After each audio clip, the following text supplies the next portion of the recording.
1999 కార్గిల్ వార్లో ఉన్నాను. చాలా గొప్ప మెరికల్స్ చేసేది దేవుడు. కార్గిల్ వార్లో అయితే నాకు ఏమాత్రం హోప్స్ లేవు. ఆర్డర్ దొరికితే లివర్ లాగితే ఫైర్ అయిపోతుంది అంతే. కిందకు వస్తూ ఉంటున్న కొద్ది మాకు బీపీ పెరిగిపోతా ఉందన్నమాట. అంటే ఇప్పుడు ఒక రౌండ్ పడ్డదంటే సరౌండ్ ఏరియా కాదు, మొత్తం ఏరియా అంతా కవర్ చేస్తుంది. కారణం ఏంటంటే మన దగ్గర పెట్టుకున్నాం, ఉంచుకున్నాం చూసారా, వెపన్స్ కాదు, మన దగ్గర డంప్ చేసి పెట్టుకున్నాం బాంబ్స్, అవి పేలిపోతాయి. అవతల కార్నర్ రౌండ్ వచ్చి పడ్డది. అప్పుడు కూడా చెప్పాం ఇంకా నెక్స్ట్ వచ్చేది మా మీదకి అని.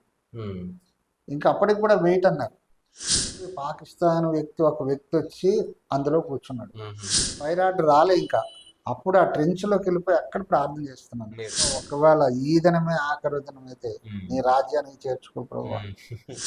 ప్రార్థన చేసి ముగించానంటే ఫైర్ ఆర్డర్ వచ్చింది. ఒకసారి 18 గంటల్లో ఒక్కసారి ఫైర్ అయ్యేసరికి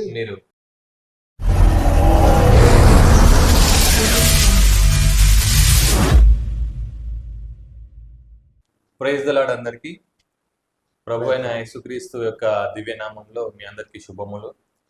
ఇక జీసస్ మిరాకిల్స్ ఛానల్కి స్వాగతం.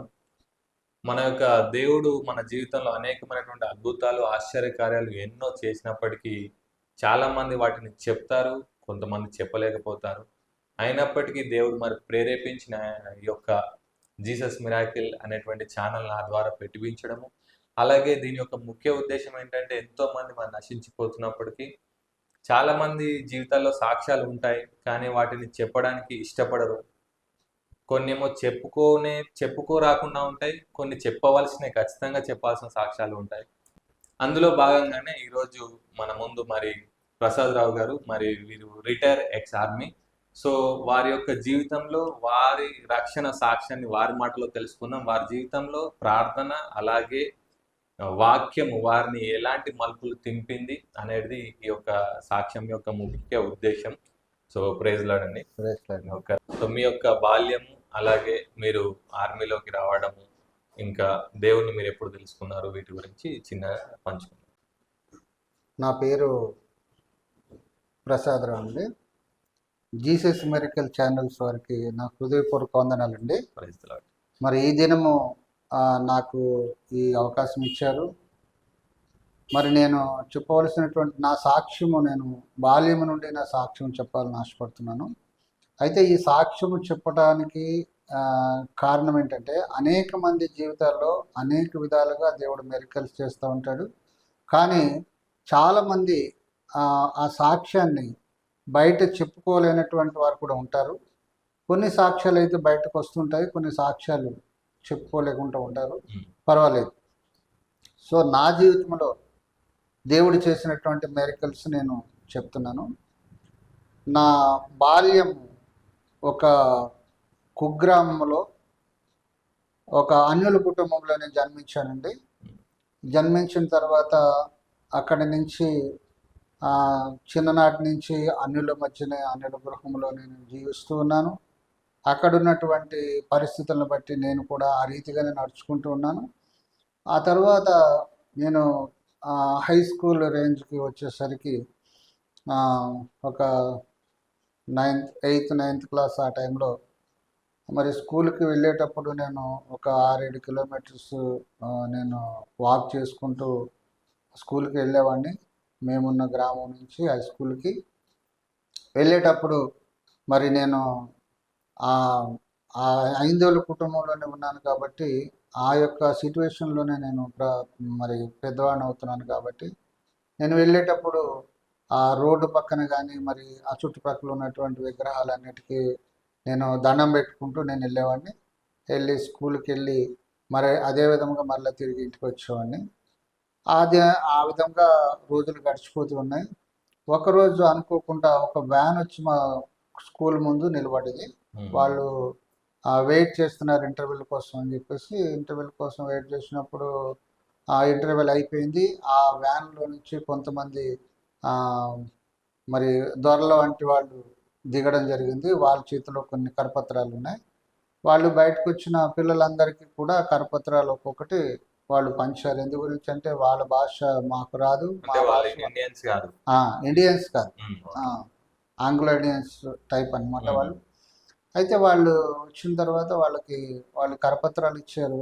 అవి తెలుగులోనే ఉన్నాయి. ఉమ్, వాళ్ళు తీసుకొచ్చిన పత్రాలు మాత్రం తెలుగులోనే ఉన్నాయి. ఓకే. అయితే అవి తీసుకొని చదివిన తర్వాత అంతవరకు యేసు ప్రభు ఎవరో నాకు తెలియదు. ఉమ్, యేసు ప్రభు ఎలా ఉంటాడో నాకు తెలియదు. యేసు ప్రభు యొక్క విశేషత ఏంటో నాకు తెలియదు. ఉమ్, కాబట్టి ఆ కరపత్రాన్ని తీసుకొని చదివేసరికి అది చదివిన తర్వాత నాకు చాలా అద్భుతంగా ఆశ్చర్యంగా అనిపించి నేను ఆ కరపత్రాన్ని చదివితే ఏంటి మనం ఈ దేవుళ్ళకి మొక్కుతున్నాం కదా దేవుళ్ళు అనుకుని వాళ్ళ గురించి అని చెప్పేసి ఏవేవో తీసుకెళ్ళి అక్కడ ఇవ్వాల్సి ఉంటుంది. మరి ఈ దేవుడు ఏంటి ఏమీ అవసరం లేదట, మళ్ళా మన జీవితాల్లో అద్భుత రీతిగా మెరికల్స్ చేస్తాడట, అవన్నీ రాయబడి ఉన్నాయి.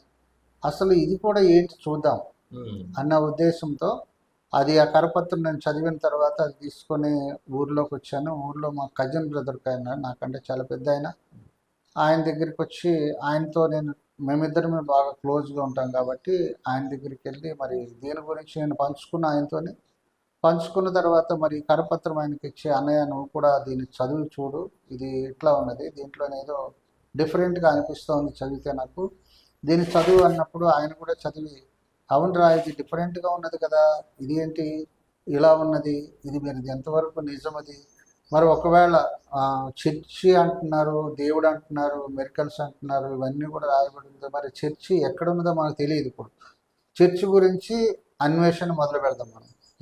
మొదలుపెట్టి చర్చి ఎక్కడ ఉందో తెలుసుకొని చర్చికి వెళదాము, అసలు ఇది ఏంటో తెలుసుకుందాం అని ఇద్దరేమో మాట్లాడుకున్న తర్వాత సరే ఇది సండే అంటున్నారు కదా చర్చి, మరి ఇది ఎక్కడుందో తెలుసుకుందాం అంటే తెలుసుకున్నాం. అది కరపత్రికలు ఇచ్చిన వాళ్ళే చెప్పారు సండే చర్చ్ ఉంటది ఇక్కడికి రండి అని చెప్పి మన చెప్పారు.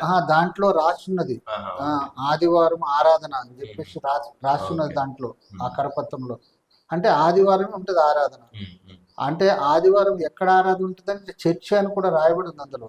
చర్చిలో ఆదివారం ఆరాధన జరుగుతుంది అని రాయబడింది, కానీ ఆ చర్చి ఆ లొకేషన్లో ఎక్కడుందో మాకు తెలియదు.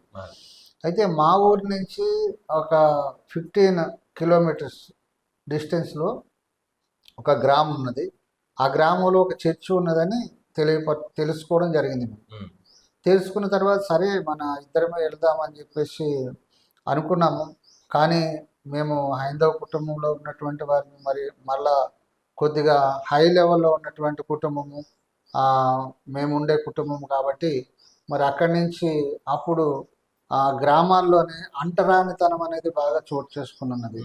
ఈ అంటరానితనం చోటు చేసుకుని ఉన్నందువలన మన ఎస్సీ ఎస్టీ వాళ్ళు ఆ గ్రామంలోకి ఆ ఉన్నత స్థాయిలో ఉన్నటువంటి ఇంటి దగ్గర నుంచి ప్రయాణం చేయాలన్నా కూడా వాళ్ళు ఒక 500 yards దూరం నుంచి వారు చెప్పులు విప్పి చేతిని పట్టుకొని మళ్ళీ ఒక 500 yards ఈ ఇల్లు దాటిపోయిన తర్వాత అప్పుడు వెళ్ళి ఆ చెప్పులు వేసుకోవాల్సి వచ్చింది. మీ ఇల్లు మీ ఇంటి ముందరికి వచ్చేసరికి వీళ్ళు వెళ్ళాలి, ఆ విధంగా వెళ్ళాలి.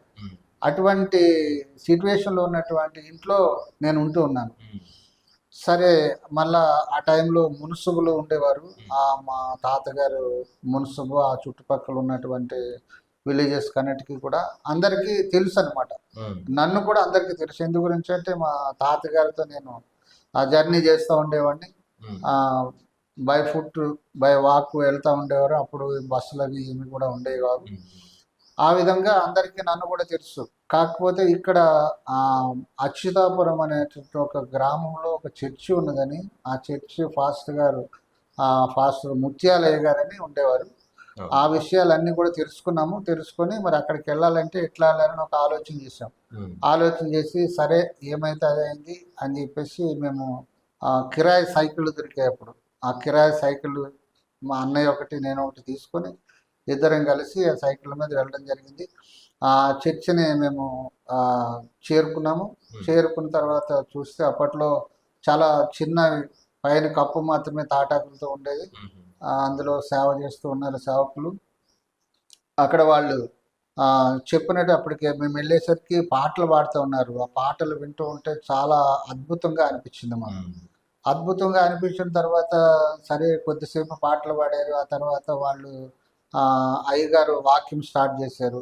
వాక్యం స్టార్ట్ చేశారు కానీ అది ఎక్కడి నుంచి స్టార్ట్ చేశారో అది ఏం చెప్పారో అన్నది మాకైతే ఏం అర్థం కాలేదు. ఎందు గురించి అంటే ఫస్ట్ టైం చర్చికి వెళ్ళడము, చర్చిలో ఇలా వాక్యం చెప్పడము, ఒక బైబిల్ ఉంటుందని తెలుసుకోవడము, ఇదంతా కూడా ఫస్ట్ డే అనమాట అది. ఓకే. అయిన తర్వాత ఫాస్టర్ గారు అందులో వచ్చి కొన్ని మాటలు చదివి దాన్ని అర్థమయ్యేటట్టు చెప్పారు, కానీ మాకైతే అర్థం కాలేదు. ఉన్న వాళ్ళకి స్టార్టింగ్ కాబట్టి మాకేం అర్థం కాలేదు. అయితే మాకు అనిపించింది ఏంటంటే మాటలు అర్థం కాలేదు, కానీ మాటలు మేము క్యాచ్ చేసింది ఏంటంటే ఏదో ఈ బలమైనటువంటి మాటలు ఏవి, దాన్ని అర్థం చేసుకోవడానికి కొంచెం టైం పడుతుంది, కానీ ఏదో స్వచ్ఛమైనటువంటిది మొత్తం మీద ఇది అని మాకు అర్థమైంది. అర్థమైన తర్వాత సరే వచ్చేసాం. అలాగా 2-3 వీక్స్ వెళ్ళడం జరిగింది. ఆ తర్వాత ఈ విషయాలన్నీ మా ఇంట్లో తెలిసిపోయిన తర్వాత వాళ్ళు ఇక కోపగించారు, అది మన దేవుడు కాదని, తర్వాత అది లో కాస్ట్కి మాత్రమే దేవుడని, మళ్ళా కొంత ఏదో బయట నుంచి వచ్చి స్వాతంత్రానికి ముందు బ్రిటిష్ వాళ్ళు ఉండేవారు, వాళ్ళు పూజించేవారు, వాళ్ళు వెళ్ళిపోయారు కానీ ఆ దేవుడిని ఇక్కడ విడిచిపెట్టి వెళ్ళిపోయారు, మన వాళ్ళు దాన్ని ఏదో హైలైట్ చేస్తున్నారు. ఈ విషయాలన్నీ కూడా వినడం జరిగింది అనమాట. జరిగిన తర్వాత సరే ఎనీవే ఏదైనా సరే వచ్చేమో అసలు అది ఏంటో తెలుసుకుందాం, తర్వాత వద్దనుకుంటే తర్వాత సంగతి, కానీ ముందైతే మనం అదేంటో తెలుసుకుందాం అన్న ఆలోచనతో మేమిద్దరమే ఒక్కటే మాట మీద ఉండి, నాకు ఆయన అన్నయ్య బాగా సపోర్ట్ చేశాడు. ఎందుకంటే ఆయన పెద్దవాళ్ళు కాబట్టి ఆయన ఎవరేమనేవారు కాదు, నేను అప్పుడు చిన్నవాడిని కాబట్టి నా మీద అందరు ఫోకస్ ఉండేది. సో నేను కూడా అందరికీ భయపడేవాడిని. ఆ విధంగా మా జర్నీ జరుగుతూ ఉన్నప్పుడు మొత్తం మీద చర్చికి వెళ్తా ఉన్నాం. కొద్దిగా వాక్యం మాకు అర్థమవుతూ ఉంది. మాకు కూడా 2 కొత్త నిబంధన పుస్తకాలు ఇచ్చారు, బైబిల్స్ ఇచ్చారు. వాటిని తీసుకొని చదివేసరికి ఇంకా కొంత మాకు అర్థమయ్యి దేవుడు చేసినటువంటి యేసు ప్రభు ఎలా పుట్టాడు, ఎందుకు పుట్టాడు, మరి ఆయన చేసిన మెరికల్స్ ఏంది అని ఇవన్నీ అర్థమైందనమాట. అర్థమయ్యి మరి ఆయన మన నుంచి ఏం ఆలోచిస్తున్నాడు, మన ఇహలోక సంబంధం అనేది ఏది కూడా మన నుంచి ఆయనకు అవసరం లేదు. ఆయన కోరుకున్నది ఏంటంటే నీ హృదయాన్ని శుద్ధీకరించుకొని దాన్ని తీసుకుని నా దగ్గర రా, నీ హృదయం నా ఆలయం అంటున్నాడు. అదే ఆయన కోరుకుంటున్నాడు తప్ప ఇక మనకున్న డబ్బు ధనము ఏమి కూడా ఆయన ఆశించటం లేదు అన్నది ఈ కొత్త నిబంధన బైబిల్ చదివిన తర్వాత మాకు అర్థమైంది. గ్యారంటీ క్లారిటీ వచ్చింది అనమాట. వచ్చిన తర్వాత ఇక మేము సరే ఈ విధంగా వెళ్తూ ఉన్నాము. నేను ఒక 10th క్లాస్కి వచ్చేసాను. 10th క్లాస్ అయిపోయిన తర్వాత ఇక కొన్ని కుటుంబ పరిస్థితుల వలన అక్కడి నుంచి ఆ ఊరి నుంచి బయటకు వచ్చేయడం జరిగింది. వేరే ఊరికి వెళ్ళిపోవడం జరిగింది మా తల్లిదండ్రులతో సహా. అక్కడికి వెళ్ళిపోయిన తర్వాత లేమి పరిస్థితి, కుటుంబ పరిస్థితి, ఆర్థిక పరిస్థితి చాలా దీన స్థితిలో ఉండేది. మా నాన్నగారు ఒక చిన్న వర్క్ చేసేవారు, దాని మీద కుటుంబం నడిచేది. ఆ విధంగా ఉండడం వలన సరే ఇక నేను మిలిటరీలోకి వెళ్ళాలనే ఆలోచన నాకు ఎట్లా వచ్చిందంటే, ఒక వ్యక్తి మిలిటరీకి వెళ్ళినటువంటి వ్యక్తి మా తాతగారిని కలవాలని వచ్చారు. ఆయన చూసిన తర్వాత ఆయనంతా షూటు బూటు వేసుకొని ఆయన మంచి బాడీ అది చూసి నాకు అనిపించింది నేను కూడా మిలిటరీకి వెళ్తే బాగుండు అని అనిపించింది. కానీ అప్పుడు నేను చిన్న వయసు కాబట్టి ఎవరిని నేను సలహా అడగలేకపోయాను, ఎవరు కూడా నాకు సలహా చెప్పలేదు. అయితే 10th క్లాస్ అయిపోయిన తర్వాత పరిస్థితుల ప్రభావం వలన నాకు అనిపించింది అనమాట, ఆ బ్రదర్ మరి అప్పుడు మిలిటరీకి వెళ్ళి వచ్చాడు కదా, మరి నేను కూడా వెళ్ళిపోతే బాగుంటుంది, దీని గురించి ఎంక్వైరీ చేసి వెళ్ళిపోదామన్నటువంటి ఆలోచనతో అప్పుడు బాగా భయపెట్టేవారు. మిలిటరీ అనేసరికి చాలా భయపడేవారు, ఎవరు కూడా ముందుకు వచ్చేవారు కాదు. తిరిగి ఇంటికి వస్తామన్నటువంటి హోప్స్ చాలా తక్కువగా ఉండేవి. ఆ విధంగా ఉండడం వలన చాలామంది వెళ్ళడానికి భయపడేవారు. అయితే నేను ఏంటంటే ఒకటే ఆయన చూసిన తర్వాత నాకు అనిపించింది, అక్కడికి వెళ్తే ఇలా ఉంటారు కావాలి, ఇంత హోదాగా ఉంటారు అనే ఒకటి ఆలోచన వచ్చింది. ఇంకొకటి ఏంటంటే కుటుంబ పరిస్థితి బాగలేకపోయినందువల్ల అలా కూడా ఆలోచన చేసాము. ఇక సరే వెళ్దామని తెలుసుకుంటే విశాఖపట్నంలో ఒకటే రిక్రూటింగ్ ఆఫీస్ ఉన్నది, అక్కడికి వెళ్తే అక్కడ రిక్రూట్మెంట్ జరుగుతుంది అన్న విషయం తెలిసి అక్కడికి వెళ్ళాను నేను. అక్కడికి వెళ్ళిన తర్వాత అదొక చిన్న రూము, ఒక నోటీస్ బోర్డు బయట పెట్టున్నది, ఒకవేళ మిలిటరీలో ఎవరైనా జాయిన్ అవ్వాలనుకుంటేలా ఉంటే మీరు ఢిల్లీ రిక్రూటింగ్ ఆఫీస్కి వెళ్ళండి అని చెప్పేసి రాయబడి ఉన్నది. సరే అక్కడి నుంచి నేను ఆ డీటెయిల్స్ అన్నీ కూడా నోట్ చేసుకుని అక్కడి నుంచి నేను ఢిల్లీ గుంటూరు రిక్రూటింగ్ ఆఫీస్కి వెళ్ళడం జరిగింది. గుంటూరు రిక్రూటింగ్ ఆఫీస్కి వెళ్ళిన తర్వాత వెళ్ళటానికి కూడా డబ్బు లేనటువంటి పరిస్థితి. ఆ పరిస్థితిలో సమ్ అరేంజ్ చేసుకొని ఇక అక్కడి నుంచి వెళ్ళాను. వెళ్ళిన తర్వాత అక్కడ చూస్తే అక్కడంతా పెద్ద పెద్ద హైటు వెయిట్ పర్సనాలిటీ ఉన్నటువంటి వాళ్ళంతా కనిపిస్తున్నారు అక్కడ. నేను చాలా బక్కగా ఉండేవాడిని. తర్వాత వాళ్ళని చూసిన తర్వాత నాకు కూడా భయం అనిపించింది. కానీ ప్రతి విషయంలోని కూడా ప్రార్థనతో నేను నేర్చుకున్న కొద్ది ప్రార్థనే నేను చేసేవాడిని. అంటే పూర్తిగా అంతగా ప్రార్థన చేయడం రాదు. అయినప్పటికీ కూడా ఈ క్రొత్త నిబంధన చదివిన తర్వాత కొన్ని విషయాలు కొద్ది రోజులు ఆ చర్చికి వెళ్ళి అక్కడ నేర్చుకున్న మాటలను బట్టి ప్రతి విషయంలోని ప్రార్థన చేయాలి అన్నటువంటిది ఒకటి అర్థమైపోయి అంటే ప్రార్థన మీదే ఆధారపడాలి, ప్రార్థనే సమస్తము చేయగల శక్తి కలిగింది అన్నట్లుగా ఒకటి అర్థమైపోయి అక్కడి నుంచి ప్రతిదానికి ఇక వెళ్ళటానికి గుంటూరు వెళ్ళాలంటే నా దగ్గర డబ్బులు లేనప్పుడు దాని గురించి కూడా ప్రార్థన చేసుకున్నాను. అదేవిధంగా దేవుడు సహాయం చేసి ఒక మార్గం తెలిస్తే ఆ మార్గంలో ఆ డబ్బులు తీసుకొని ఆ విధంగా గుంటూరు వెళ్ళేటప్పుడు కూడా ప్రభా నీ చిత్తమే, నిన్నే అడుగుతున్నా, నాకు ఇంకెవరు లేరు ప్రభా నువ్వే అని చెప్పేసి దేవుని మీదే భారం వేసి నా పరిస్థితులు నా స్థితిగతులు అన్నీ నీకు తెలుసు అని చెప్పి దేవునితో ప్రార్థన చేసుకొని బయలుదేరడం జరిగింది. అక్కడికి వెళ్ళిన తర్వాత అక్కడ సిట్యువేషన్ అంతా కూడా చూసి భయం వేసింది నాకైతే. ఎందుకంటే ఇక్కడ ఇటువంటి మనుషులు ఉన్నారు కదా, నేనేమాత్రం వీళ్ళ మధ్యలో అని అనిపించింది నాకు. అనిపించిన తర్వాత సరే ఏది ఏమైనా సరే అక్కడ కూడా ఒక ప్రార్థన చేసుకొని ఎంటర్ అయ్యాము. రిక్రూటింగ్ ఆఫీసులో ఎంటర్ అయిన తర్వాత అక్కడికి వెళ్ళిన తర్వాత వాళ్ళందరూ కూడా మమ్మల్ని వరుసగా నిలబెట్టి కొన్ని టెస్టులు ఉంటాయి అక్కడ. ఫిజికల్గా మెడికల్ ఫిజికల్ టెస్టులు కొన్ని ఉంటాయి. ఆ టెస్టులన్నీ 1 by 1 చేస్తూ ఉంటారు. ఒక్కొక్క టెస్ట్ అవుతున్న కొద్ది కొంతమందిని తీసి పక్కన పెట్టేస్తున్నారు. నియర్ అబౌట్ ఒక 150 persons మేము వెళ్ళాము. వెళ్తే ఒక్కొక్క టెస్ట్లో తీసి కొంతమందిని పక్కన పెడతా ఉంటే వాళ్ళు పక్కన పెట్టినప్పుడల్లా నాకు భయం వేసేది.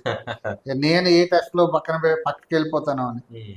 సరే ఏది ఏమైనా సరే నిశ్చితమే ప్రభు అనుకుంటూ నేను ముందుకు వెళ్తూ ఉన్నాను. అన్ని టెస్టులు అయిపోయినాయి.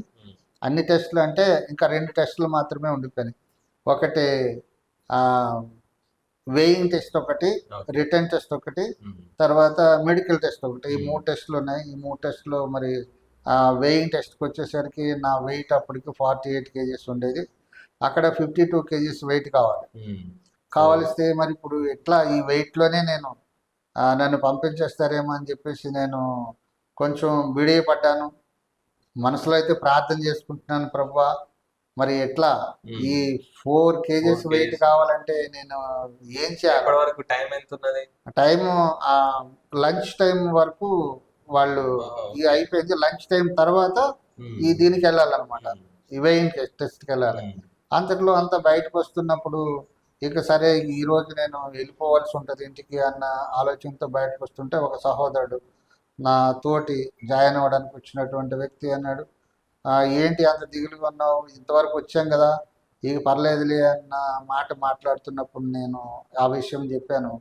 ఇలాగా నాకు వెయిట్ తక్కువ ఉన్నది, 48 kgs ఉన్న 52 kgs కావాలి అని అన్నప్పుడు, డోంట్ వరీ, దాని గురించి ఎందుకు భయపడతావు, చూడు బయట అన్ని టీలాస్ పెట్టున్నాయి మన గురించే, అది అరటిపళ్ళు గెల్ల ఆలబడుతూ ఉన్నాయి, పక్కన సోడాబళ్ళు ఉన్నాయి. అంటే వాటి గురించి నాకు అవగాహన లేదు, ఎందుకు పెట్టారు, ఏదో మామూలుగా వచ్చినోళ్ళు తాగడానికి తినడానికి పెట్టారు అనుకున్నా కానీ ఈ సీక్రెట్ నాకు తెలియదు. అయితే ఆయన చెప్పింది ఏంటంటే, నువ్వు ఎన్ని అరటిపళ్ళు తినగలిగి, నువ్వు మీల్స్ అది ఏం తినద్దు, ఇప్పుడు ఎన్ని అరటిపళ్ళు తినగలిగితే ఈ లంచ్ బ్రేక్లో అన్ని అరటిపళ్ళు తినేసిన తర్వాత నువ్వు ఎన్ని సోడాలు తాగలేదు అన్ని సోడాలు తాగేసి నువ్వు వెళ్ళి వెయింగ్ విషయం వెళ్ళబడ్డావంటే నీ వెయింగ్ కంప్లీట్ అవుతుంది. 4 kgs కవర్ అవుతాయి. లంచ్ టైం వరకు ఆ, కవర్ అవుతాయని ఆయన చెప్పడం జరిగింది.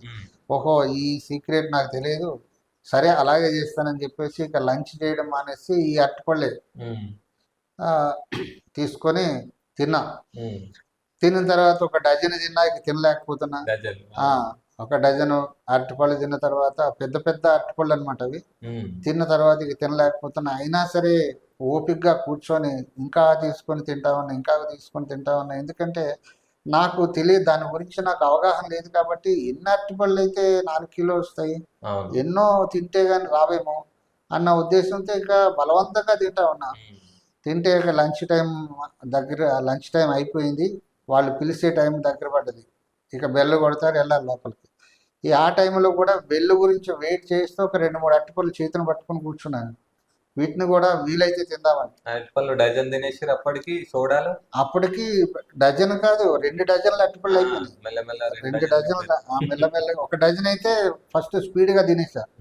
ఆ తర్వాత మెల్లమెల్లగా 2 వేసి 3 వేసి తీసుకొని అలాగ అవి ఒక డజన్ అయిపోయినాయి. 2 డజన్లు తినేసా. తినేసిన తర్వాత మళ్ళీ ఒక 2 చేతులు పట్టుకున్నా. ఈ లోపునే బెల్ మోగుతుంది. సోడా కూడా ఒక డజన్ తినేసి ఒక సోడా తాగిన, 2వ డజన్ తినేసి ఇంకొక సోడా తాగిన. తాగిన తర్వాత ఇప్పుడు మళ్ళీ ఒక 2 చేతులు పట్టుకొని అవి తింటా ఉన్నా బెల్ మోగుతుంది. బెల్ల మోగుతుంటే ఇక అవి 2 కూడా త్వరగా తినేసి ఒక సోడా తాగేసి వెళ్ళిపోయిన తర్వాత అక్కడికి వెళ్ళి ఆ వేయింగ్ దగ్గర నిలబడిన తర్వాత నాకు బాడీ పూర షేక్ అవుతుంది అనమాట. బాడీ అంత షేక్ అవుతుంది. ఎందు గురించి అంటే ఈ అరటిపళ్ళు గురించి నాకు అవగాహన లేదు కాబట్టి. వెయిట్ వచ్చిందో రాలేదో తినడం అయితే తిన్నా ఫుల్గా.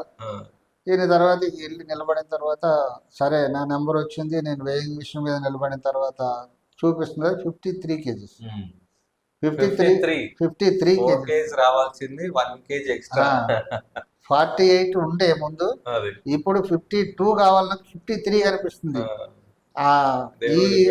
ఈ అరటిపళ్ళు తింటూ కూడా ప్రార్థన చేసుకుంటున్నాను, ప్రభా ఏం చేస్తావో తెలియదు, నాకు కంప్లీట్ కావాలి వెయిట్, నేను జాయిన్ కావాలి ఇందులో అని ప్రేయర్ చేసుకుంటూనే ఉన్నా.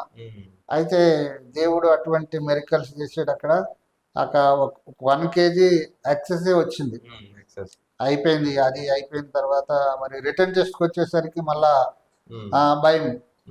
రిటర్న్ టెస్ట్ సాధారణంగా టెస్ట్ అనేసరికి భయం అనిపిస్తుంది.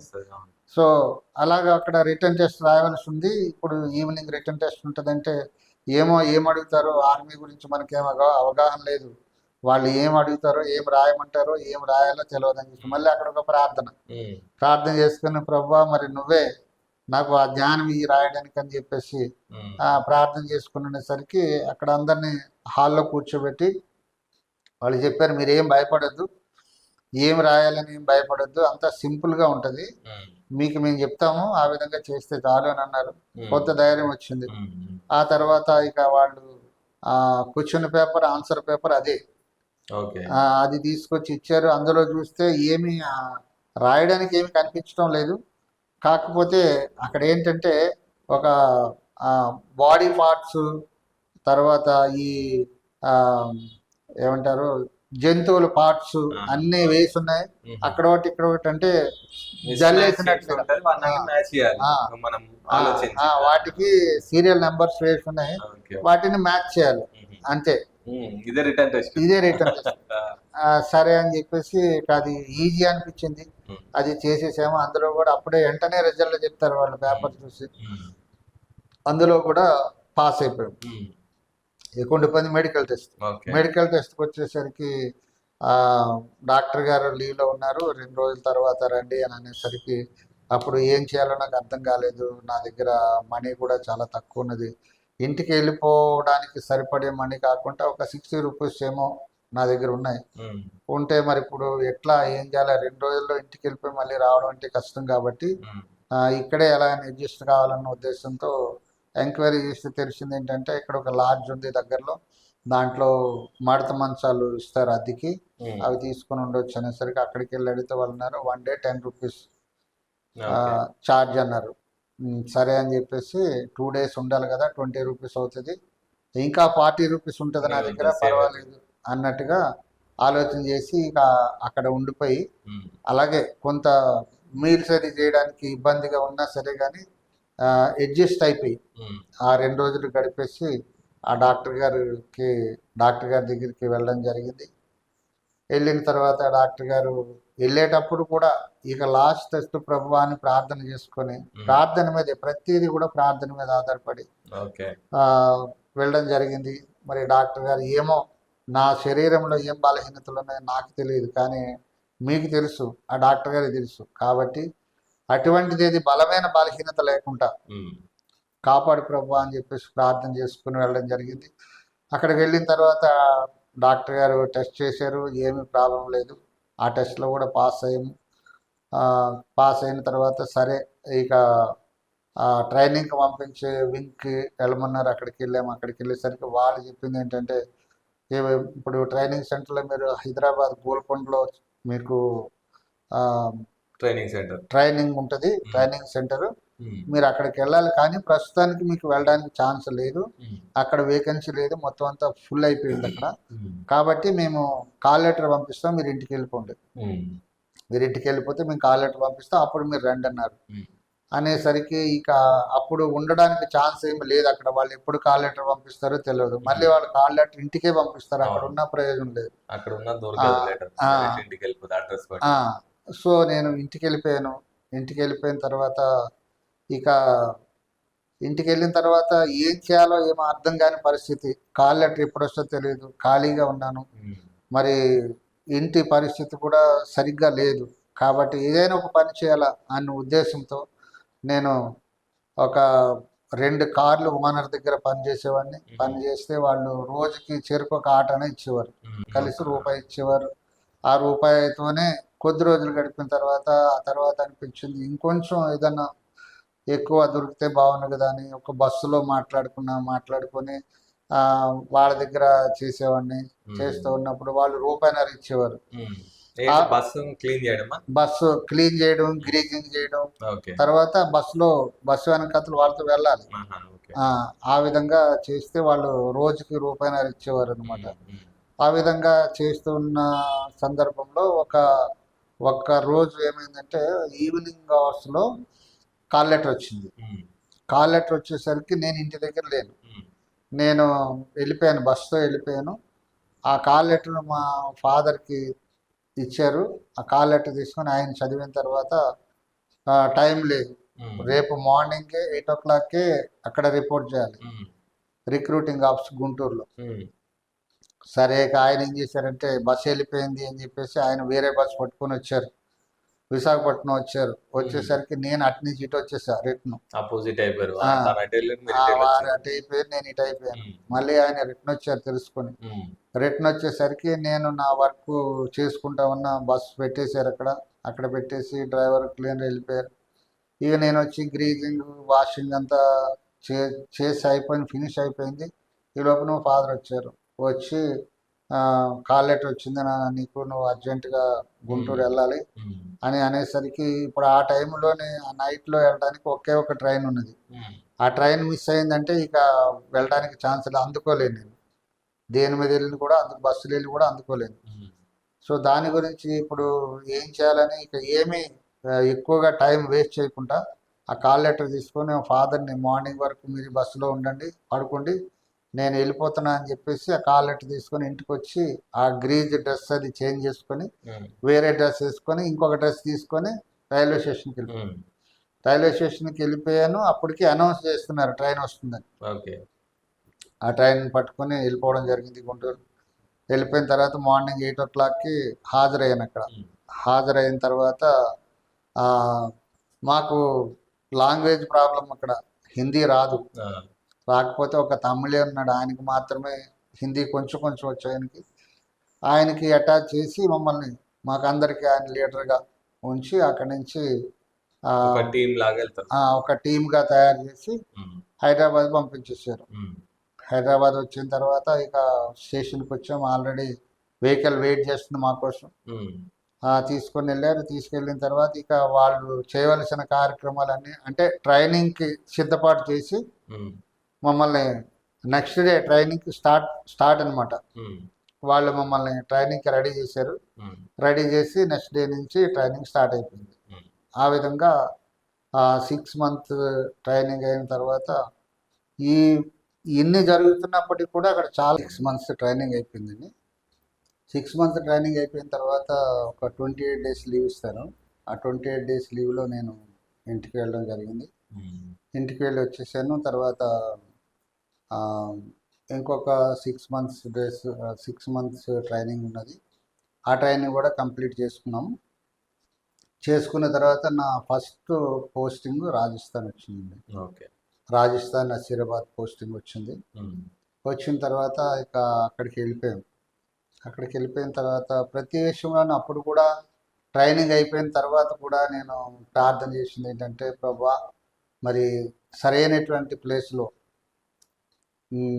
నీ నామానికి మహిమ వచ్చేటట్లుగా నేను అక్కడ ఉండాలి. ఆ విధమైనటువంటి ప్లేస్ నిన్ను జ్ఞాపకం చేసుకోవడానికి ఎటువంటి ఆటంకం లేకుండా ఉండాలి ప్రభా. అటువంటి ప్లేస్లో నాకు పోస్టింగ్ రావాలని ప్రార్థన చేశా. అంటే దీంట్లో కేటగిరీస్ ఉంటాయి కదా, కేటగిరీస్ ఇప్పుడు హై ఆల్టిట్యూడ్ అది ఏదన్నా వచ్చిందనుకోండి, అక్కడికి వెళ్ళి మనము అంటే మామూలుగా ప్రేయర్ చేసుకోగలం, కానీ ఒక బైబిల్ చదువుకోవాలన్నా వేరే కొన్ని సందర్భాలు ఎలా ఉంటాయంటే ఆ ప్రార్థన చేసుకోవడానికి కూడా అవకాశం దొరికినటువంటి పరిస్థితులు ఏర్పడతాయి. ఓకే. అందు గురించి నేను ఫస్ట్ పోస్టింగ్ నాకు సరైన ప్లేస్లో ఈ ప్రభు అని ప్రార్థన చేయడం జరిగింది. దేవుడు కూడా అలాగే మరి ఆ ప్రార్థన కూడా ఆలకించి దేవుడు మరి మంచి ప్లేస్లో రాజస్థాన్ పీస్ ఏరియాలో పోస్టింగ్ రావడం జరిగింది. First posting. అక్కడికి వెళ్ళిన తర్వాత ఇక అక్కడ మంచిగా సెటరేట్ అయ్యాం. సెటరేట్ అయిన తర్వాత ప్రతి విషయంలోనూ కూడా అక్కడ కూడా ట్రైనింగ్ అయిపోయింది. ట్రైనింగ్లో కష్టం ఉంటుంది, ఆ తర్వాత కూడా సుఖంగా ఉంటుందని ఏమి లేదు. మిలిటరీలో అంటే సుఖం ఉండదు. 24 hours డ్యూటీ అది. కాబట్టి ఈ టైంలోని ఈ పని చేస్తాను అని మనం అనుకుంటే సరిపోతుంది. ఎందు గురించి అంటే టోటల్గా డిఫెన్స్ వాళ్ళ చేతిలోనే మనం అయిపోయాం. కాబట్టి ఇక వాళ్ళు ఏ విధంగా చెప్తే ఆ విధంగా తప్ప నేను ఈ టైంలో ఈ పని చేస్తాను సొంత నిర్ణయం తీసుకోవడానికి లేదు. ఆ రీతిగా అక్కడికి వెళ్ళిన తర్వాత కూడా సరే అయినప్పటికీ కూడా కొంత ఏమాత్రం టైం దొరికినా సరే కానీ నేను ప్రార్థన చేసుకునేవాడిని. ప్రార్థన మానేవాడిని కాదు ఇప్పుడు కూడా. ఒకవేళ బైబిల్ చదువుకోవడానికి అవకాశం రాకపోతే, బైబిల్ చదవలేకపోయినా సరే కానీ ప్రార్థన అయితే చేయడం, ప్రార్థన చేసుకునేవాడిని. ప్రార్థన ఎప్పుడు మానేవాడిని కాదు. సరే ఆ విధంగా జరుగుతూ వస్తూ ఉంటుండగా సంవత్సరములు గడిచిపోతున్నాయి. నా ప్రార్థనా జీవితం అంటే నాకు నేనే ఒక సంఘంతో కలవడానికి కానీ మరి అటువంటి అవకాశాలు నాకు దొరకలేదు. అయితే ఆ ప్రాంతాల్లో కూడా ఉన్నాయి చర్చ్. మీరు అసలు చర్చికి మానేసినట్టే ఎప్పుడైతే ట్రైనింగ్ చర్చ్ మానేశాను. నేను ట్రైనింగ్ స్కూల్ ఎప్పుడైతే మానేశానో అప్పటిలోనే చర్చ్ మానేశాను. వ్యక్తిగత ప్రార్థన చేస్తూ వస్తున్నా, కానీ చర్చికి వెళ్ళడం లేదు. అదే నూతన నిబంధన గ్రంథం చదువుతున్నాను. ఇంక మళ్ళా దాంట్లో పాత నిబంధన కలిపి బైబిల్ తీసుకోవాలన్నా కూడా నాకు తెలుసు ఉన్నదని నేను తెలుసుకున్నాను. కాకపోతే ఆ బైబిల్ తీసుకోవడానికి కూడా నాకు ఆ కెపాసిటీ లేకుండా ఉండే. అప్పుడు నేను మిలిటరీకి వెళ్ళకముందు. మిలిటరీకి వెళ్ళిపోయిన తర్వాత ఆ తర్వాత నెమ్మదిగా నేను గ్యాదర్ చేశాను. పాత నిబంధన కలిపి 2 బుక్కులు ఉన్న పుస్తకం తీసుకొని చదవడం మొదలుపెట్టాను. అయితే కొత్త నిబంధనే చదువుకుంటూ వచ్చాను కాబట్టి పాత నిబంధనలోకి వెళ్తే ఏమీ అర్థమయ్యేది కాదు. కొత్త నిబంధనలు ఏంటంటే యేసు ప్రభు గురించి, ఆయన ఈ భూమి మీదకి వచ్చిన దగ్గర నుంచి ఆయన చేసిన మిరకల్స్, శిష్యులు అంతా ఇదంతా అర్థమైంది. కానీ మళ్ళీ బ్యాక్ పాత నిబంధనలోకి వెళ్ళేసరికి మళ్ళీ అదొక కొత్తగా అనిపించింది. మరి ఇదేంటిది, ఇందులో ఏంటి యెహోవా దేవుడు అంటున్నారు, ఇందులో అక్కడ యేసు ప్రభు దేవుడు అంటున్నాడు, ఇందులో ఎవరు దేవుడు ఇంతకు అన్నటువంటి సంశయం వచ్చేది అనమాట. వచ్చి ఏమో మళ్ళా కొన్ని సందర్భాల్లో పరిశుద్ధాత్మని రాయబడి ఉంది, ఈ పరిశుద్ధాత్మ ఏంటి, యేసు ప్రభు ఏంటి, యెహోవా ఏంటి అని కన్ఫ్యూజ్లో ఉండేదన్నమాట. కన్ఫ్యూజ్లో ఉంటే సరే ఏదో ఒక రోజు సరైనటువంటి వ్యక్తులు దొరకకపోతారా, చదవడం అయితే చదువుదాం మనం అని పాత నిబంధన నుంచి మళ్ళా కొత్త నిబంధన అయితే ఆల్రెడీ చదివేశాను. పాత నిబంధన నుంచి స్టార్ట్ చేసి చదువుతూ ఉంటే ఎట్లా ఉండేదంటే కొంత బోర్ అనిపించేది. బోర్ ఎందుకు అనిపించేది అంటే వీళ్ళందరి గురించి తెలుసుకోవడం అవసరం. ఎవరికో పుట్టారట, ఇదంతా పెద్ద హిస్టరీ లాగా ఉన్నది. ఈ హిస్టరీ అంతా తెలుసుకొని మనం ఏం చేస్తాం అన్నటువంటిది ఒక ఇది అనిపించింది. ఎందుకంటే దాని యొక్క అవగాహన మనకి లేదు కాబట్టి అసలు అది తెలుసుకోవడం ప్రాముఖ్యం అన్న విషయం కూడా తెలియదు మనకి. కాబట్టి ఏదో యేసు ప్రభు గురించి తెలుసుకున్నా ఓకే అంతవరకు, కానీ వీళ్ళందరూ ఎందుకు మళ్ళీని అని అనిపించేది. ఆ విధంగా అనిపించినప్పుడు కూడా కొన్ని అధ్యాయాలు చదివాము. అందులో కూడా 1-2 పుస్తకాలు నిర్గమకాండము, లేవ్యకాండము వరకు వచ్చేసరికి ఏ బలులు అర్పించడమట, ఇదేంటిది యేసు ప్రభువుని తెలుసుకున్నప్పుడు ఏ బలి అవసరం లేదన్నారు, ఇక్కడికి వచ్చి బలులే అర్పించాలంటున్నారు, ఇది కూడా చేయాలి కావాలి మనం అని అలాంటిది. ఎందుకంటే తెలియదు మనకి అది గతించిపోయింది, అది ఇప్పుడు అవసరం లేదన్నది చెప్పడానికి ఎవరు లేరు మనకి. కాబట్టి ఏంటంటే ఏమో అది కూడా చేయాలి కావాలి అని అనిపించేది అనమాట. సో అలాగా కొంత జర్నీ అయిన తర్వాత ఆ తర్వాత ఒక రాజస్థాన్లోనే ఒక కేరళ పాస్టర్ గారు పరిచయం అయ్యారు. వాళ్ళది కేరళ అయితే అక్కడికి వచ్చి పరిచయం చేస్తున్నారు. హిందీలోనే బైబిల్ చదవడం కానీ ప్రేయర్ చేయడం కానీ అంతా హిందీలోనే ఉండేది. అప్పటికి ట్రైనింగ్ లోనే మొత్తం హిందీ అంతా 1 year లోనే నేర్చేసుకున్నాం. తప్పది అది కంపల్సరీ. 1 year లోనే అంతా నేర్చేసుకున్నాము. ఆ తర్వాత నేను కొనుక్కున్నది కూడా ఫస్ట్ కొనుక్కున్నది పెద్ద బైబిల్ కొనుక్కున్నది హిందీలోనే. ఇప్పటికి కూడా నేను దాచిపెట్టుకున్నది హిందీలోనే చదవడం, దాన్ని హిందీలోనే అర్థం చేసుకోవడం, ఈ విధంగా ఉండేది అనమాట. సో ఆయన వచ్చిన తర్వాత ఇక ఆయన పరిచయం అయ్యారు. ఆయన ఇంటికి వచ్చేవారు, సంఘంతో పాటు వచ్చేవారు ఇంటికి. ఒక్కళ్ళు కాదు, భార్యాభర్తలు ఇద్దరు కాదు, సంఘాన్ని తీసుకొని వచ్చేవారు. అంతా ఒక 10-20 మంది ఉండేవారు. అందరిని తీసుకొని వచ్చేవారు ఇంటికి. అయితే ఇంటికి వచ్చిన తర్వాత ఇంటి దగ్గరే అంతా ప్రార్థన పెట్టేవారు, ప్రార్థన చేసేవారు. ఇక అప్పటి నుంచి నేను చదివినప్పుడు వచ్చినటువంటి డౌట్స్ అన్ని కూడా నేను రాసి పెట్టుకునేవాడిని. రాసి పెట్టుకున్నాను అనమాట. మరి ఆ డౌట్ నేను మళ్ళీ అడిగితే అది ఎక్కడుందో చూపించండి అని అంటే చూపించేటట్టు ఉండాలి, దొరకదు. మళ్ళీ ముందే అంతంత మాత్రమే బైబిల్ జ్ఞానం ఉన్నది. కాబట్టి చాలా ఇంపార్టెంట్ పాయింట్. మనం బైబిల్ చదువుతున్నప్పుడు కొన్ని డౌట్లు వస్తే దాటేసి వెళ్ళిపోతుంది తప్ప దాన్ని అండర్లైన్ చేసుకోవడం చాలా ఇంపార్టెంట్. నోట్ చేసుకుని అన్వేషణ అది స్టార్టింగ్ లో నేను చేసింది. ఇప్పటికీ కూడా నాకు అదే అలవాటు. నేను బైబిల్ చదివి అంటే ఏ అధ్యాయం చదివినా సరే ఆ అధ్యాయంలో ఏమున్నది అనేది ఒక బుక్ పెట్టుకుంటా. బుక్ పెట్టుకొని ఈ ఫలానా అధ్యాయంలో ఈ మ్యాటర్ ఉన్నది అని నేను రాసి పెట్టుకుంటాను ఇప్పటికీ కూడా. అప్పుడు బై హార్ట్ అయిపోతుంది.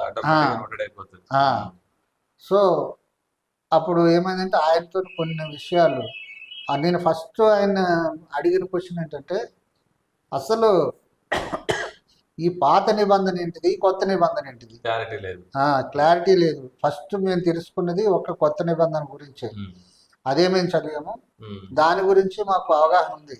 కానీ ఈ పాత నిబంధన ఏంటి, ఎవరో పుట్టారు, ఎవరో చనిపోయారు, ఎవరినో చంపేశారు, ఇదంతా అసలు ఏంటిది అని ఆయన్ని అడగడం జరిగింది. అడిగితే ఆయన చెప్పారు, బాబు పాత నిబంధన అంటే యేసు ప్రభు పుట్టక ముందు ఈ మనము ఆదికాండ 1వ అధ్యాయంలో చదువుతాము. అప్పుడు ఎలా ఉండేది, ప్రపంచ పరిస్థితి ఎలా ఉండేది, ఏముండేదంటే అప్పుడు ఓన్లీ వాటర్ మాత్రమే ఉండేది. అగాధ జలములపై దేవుని ఆత్మ అల్లాడుచూ ఉండెను అని రాయబడి ఉంటుంది. అయితే అప్పటికి ఎవరో లేరు, మనుషులు లేరు. ఈ ప్రపంచంలో ఇప్పుడు ఉన్నది ఏది కూడా లేదు. అప్పుడు అంతా శూన్యం. ఆ శూన్యంలోని దేవుని ఆత్మ తిరుగుతూ ఉండి దేవునికి వచ్చినటువంటి ఆలోచన ఏంటంటే ఈ భూమిని నీటిని వేరుపరచాలన్నటువంటి ఒక ఆలోచన వచ్చింది. ఎందు గురించి అంటే ఆయనకి ఏది అసాధ్యమైనది లేదు. ఆయనకి తలంపు రావాలి కానీ అది సాధ్యమే, అది అసాధ్యం అంటూ ఉండదు. అలాగే ఆయనకు వచ్చిన ఆలోచన ఏంటంటే ఈ నీటిని వేరుపరచాలి, భూమిని వేరుపరచాలి అనే ఆలోచన వచ్చింది. ఆయన ఒక మాటతోనే ఆయన మాట పలికితే చాలు, దానికి వర్కర్స్ అవసరం లేదు, పనివారు అవసరం లేదు దాన్ని చేయడానికి. ఆయన ఓన్లీ మాట పలికితే చాలు, అక్కడ జరుగుతుంది. ఆ విధమైనటువంటి దేవుడు. క్లారిటీ వచ్చింది. క్లారిటీ వచ్చింది. ఇలా ఉండేది. శూన్యంలోనే సమస్తము సృజించాడు అనమాట. ఆ తర్వాత ఆ స్టోరీ ముందుకి చెప్తున్న కొలిది నాకు కూడా ఎందుకంటే చదివి ఉన్నాను కదా. ఆ తర్వాత ఇది, దీని తర్వాత ఇది, దీని తర్వాత ఇది, అలాగా 6 దినాల్లోనే మొత్తం సృష్టించాడు. ఏడవ దినాన్ని ఆయన విశ్రమించాడు. కాబట్టి అందు గురించే 7వ దినాన్ని ఆదివారం రోజునే మనము గుడికి వెళ్తాము. ఎందుకంటే ఆ రోజు ఆయన ఏర్పాటు చేసుకున్న రోజు కాబట్టి 6 దినాల్లో ముగించి 7వ దినాన్ని ఆయన విశ్రమించాడు. కాబట్టి ఆ దినాన్ని విశ్రాంతి దినము అనబడుతుంది. అది ఆ దినాన్ని మనం కూడా 6 దినాలు పని చేసుకుని 7వ దినం ఏ పని చేయకుండా దేవుని తెలుసుకున్న వారం కాబట్టి 7వ దినం దేవుని సన్నిధానంలో ఉండాలి. అది యాక్చువల్గా 7వ రోజు దేవుని సన్నిధానంలో ఉండాలి. దేవుని సన్నిధానంలో ఉండాలంటే కూడా ఏదో మామూలుగా ఇల్లు ఉండడం కాదు, కానీ దానికి కొన్ని రెస్ట్రిక్షన్స్ ఉన్నాయి. ఆ రెస్ట్రిక్షన్స్ పాటిస్తూ దేవుని సన్నిధానానికి వెళ్ళాలి అని చెప్పేసి చెప్పడం జరిగింది. అవన్నీ విన్న తర్వాత ఎలా ఉంటుందా, ఇంతవరకు ఆ రిస్ట్రిక్షన్స్ అయితే ఇంతవరకు కొత్త నిబంధనలో తెలియలేదు, కానీ పాత నిబంధనకు వచ్చేసరికి ఇవన్నీ ఉన్నాయి. అక్కడి నుంచి యాక్చువల్లీ ఏంటంటే పాత నిబంధన చదవడానికి కారణం ఏంటంటే యేసు ప్రభు ఎక్కడి నుంచి వచ్చాడు, ఎలా వచ్చాడు, ఆ క్లారిటీ కోసము పాత నిబంధన చదివితే ఆ క్లారిటీ వస్తుంది. యేసు ప్రభు తరాలు ఏంటి వెనకున్నవి, ఎవరెవరు ఇటువంటి వ్యక్తుల్లో నుంచి యేసు ప్రభు జన్మించడం జరిగింది. సాధారణంగా మనము ఈ భూమి మీద ఎట్లా ఉంటుందంటే అన్నీ ఉన్నవారికే గౌరవం ఉంటుంది, అన్నీ ఉన్నవారినే గౌరవిస్తారు. ఇప్పుడు బీదవాళ్ళు ఉన్నారంటే వారిని ఏమీ కూడా వారికి విలువయ్యరు. ఈ లోక పోకడ ఆ విధంగా ఉన్నది. కానీ దేవుడు చెప్పిన మాట ఏంటంటే ఏది లేని వాళ్ళే నాకు కావాలి, ఏది లేని వాళ్ళే కావాలని అన్నాడు దేవుడు. అందు గురించి అని చెప్పేసి వాళ్ళని కూడా ఒక ఉన్నత స్థితిలో చూడాలన్నటువంటి దేవుని ఉద్దేశం. కాబట్టి దేవుడు ఈ రీతిగా ఆయన ఇప్పుడు కూడా ఇంతకీ నేను అడిగిన ప్రశ్న ఏంటంటే ఆయన్ని, సరే బాగానుంది మీరు చెప్పారు, దేవుడు ఈ విధంగా యెహోవా అని ఒక దేవుడు ఉండేవాడు, ఆ దేవుడు ఆత్మస్వరూపంలో ఉండేవాడు, ఆయన ఇదంతా సృష్టిని తయారు చేసిన తర్వాత ఆయన ద్వారాగానే ప్రజలు భూమి మీద అంతా లోకమంతా కూడా నిండారు, సృజించబడ్డారు. మళ్ళా ఆయనే తన కుమారుణ్ణే ఈ ప్రజల యొక్క పాపాలు అన్నీ కడగాలంటే మరి ఈ ప్రజలు ఎందుకు ఈ ప్రజల గురించి అంత ప్రయాసపడుతున్నాడు దేవుడు అంటే, మనము చదివే ముందు ఆదికాండంలోనే దేవుడు తన పోలిక యందు తన రూపంలో మానవుని సృజించాడని చెప్పేసి అక్కడ ఎగ్జాంపుల్ చెప్పబడింది ఏంటంటే, ఒకవేళ మనకి మ్యారేజ్ అయింది, మనకి పిల్లలు పుట్టిన తర్వాత తల్లిదండ్రులు ఎంతైనా సరే వాళ్ళు శ్రమ పడినా పర్వాలేదు, కానీ పిల్లల గురించి ఆలోచించిస్తారు. ఎందుకంటే వాళ్ళకి మంచి చెడ్డలు చూడాలని, ఒకవేళ వీళ్ళు తినకపోయినా సరే వాళ్ళ గురించి అని చెప్పి దాచిపెడతారు. ఎందుకంటే పిల్లలంటే అంత ఆసక్తి, శరీర సంబంధం రక్త మాంసములు కలిగినటువంటి మానవుడికి అంత ఆసక్తి ఉంటే తన రూపంలో తన పోలిక చొప్పున సృజించుకున్నటువంటి దేవుడు విడిచిపెడతాడా? విడిచిపెట్టలేడు. కాబట్టి ఆయన పిల్లలు ఏం చేశారంటే, ఒక సందర్భం వచ్చేసరికి మరి వాళ్ళకి దొరికినటువంటి తప్పుడు సలహా వలనో లేకపోతే వాళ్ళకి ఆ విధంగా ప్రేరేపించో, ఎందు గురించి అంటే ఫస్ట్ దేవుడు అనుకున్నాము, దేవుడు అన్న తర్వాత మరి దేవుడు తన పోలికనే తన రూపంలోనే మనుషులను సృజించుకున్నప్పుడు మనుషుడు ఎలా తప్పిపోయాడు, మనుషుడు పాపంలో ఎందుకు పడిపోయాడు అన్నటువంటి ఆలోచన వచ్చినప్పుడు కూడా దానికి డిస్కషన్ జరిగింది. ఏంటంటే పాపం అనేది అసలు భూమి మీదకి ఎలా వచ్చింది, ఇవన్నీ క్వశ్చన్స్ మీద ఆయన అడగడం, ఈ బైబిల్ చదవడం, ఇవన్నీ క్వశ్చన్సే ఉండిపోయాయి నాకు. ఉండిపోతే ఆ క్వశ్చన్స్ అన్ని కూడా ఆయన అడగడం జరిగింది అనమాట. మరి తన రూపంలో తన పోలిక చొప్పున సృష్టించుకున్నప్పుడు అంతా తనదే కదా భారం. మళ్ళీ ఈ పాపం ఎక్కడి నుంచి వచ్చింది, ఈ మనుషుడు దేవుని మాట నుంచి తప్పిపోవడం ఎక్కడి నుంచి వచ్చింది, ఇదంతా ఏంటని అడిగినప్పుడు ఆయన క్లియర్గా చెప్పడం జరిగింది. ఉమ్, క్లియర్గా చెప్పింది ఏంటంటే ఇలాగ ఒక అపవాది కూడా ఉన్నాడు. ఆ, ఆయన దేవుని దగ్గరే ఉండేవాడు ఉమ్, మొట్టమొదటిగా. ఉమ్, వాడు ఏం చేశాడంటే ఇక అపవాది చేసింది ఏంటంటే దేవుని విషయాలన్నీ కూడా నాకు తెలుసు, యాజ్ ఏ పిఏ ఉమ్, దేవుని విషయాలన్నీ కూడా నాకు తెలుసు.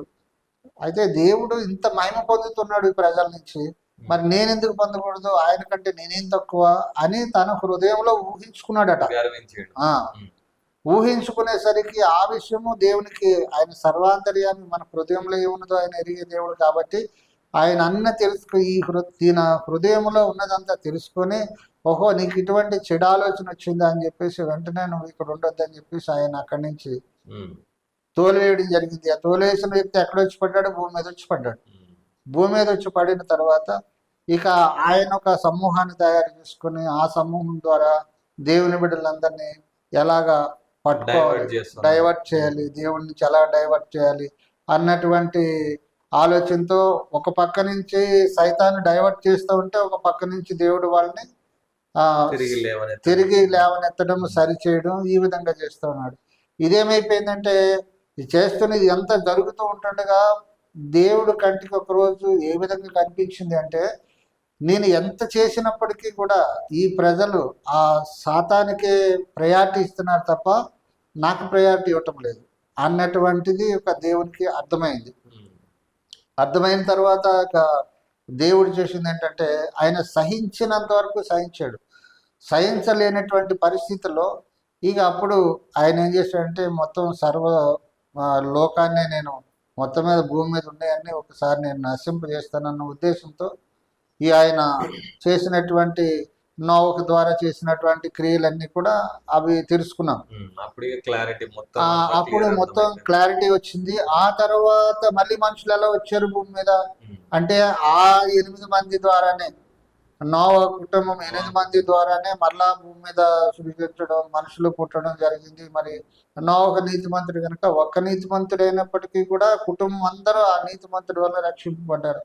ఆ రీతిగా ఒకవేళ మనము కుటుంబంలో ఉన్నామంటే మనం నీతిమంతులు ఏంటి ఎలా ఉంటే మన కుటుంబం అంతా రక్షింపబడుతుంది అన్నటువంటి ఒక తాత్పర్యం అందులోంచి మనం తీసుకోవడం జరిగింది. అందుకొరకు నీతిమంతులుగా జీవించాలన్నటువంటి ఆలోచన ఒకటి అక్కడ గ్యాదర్ చేయడం జరిగింది.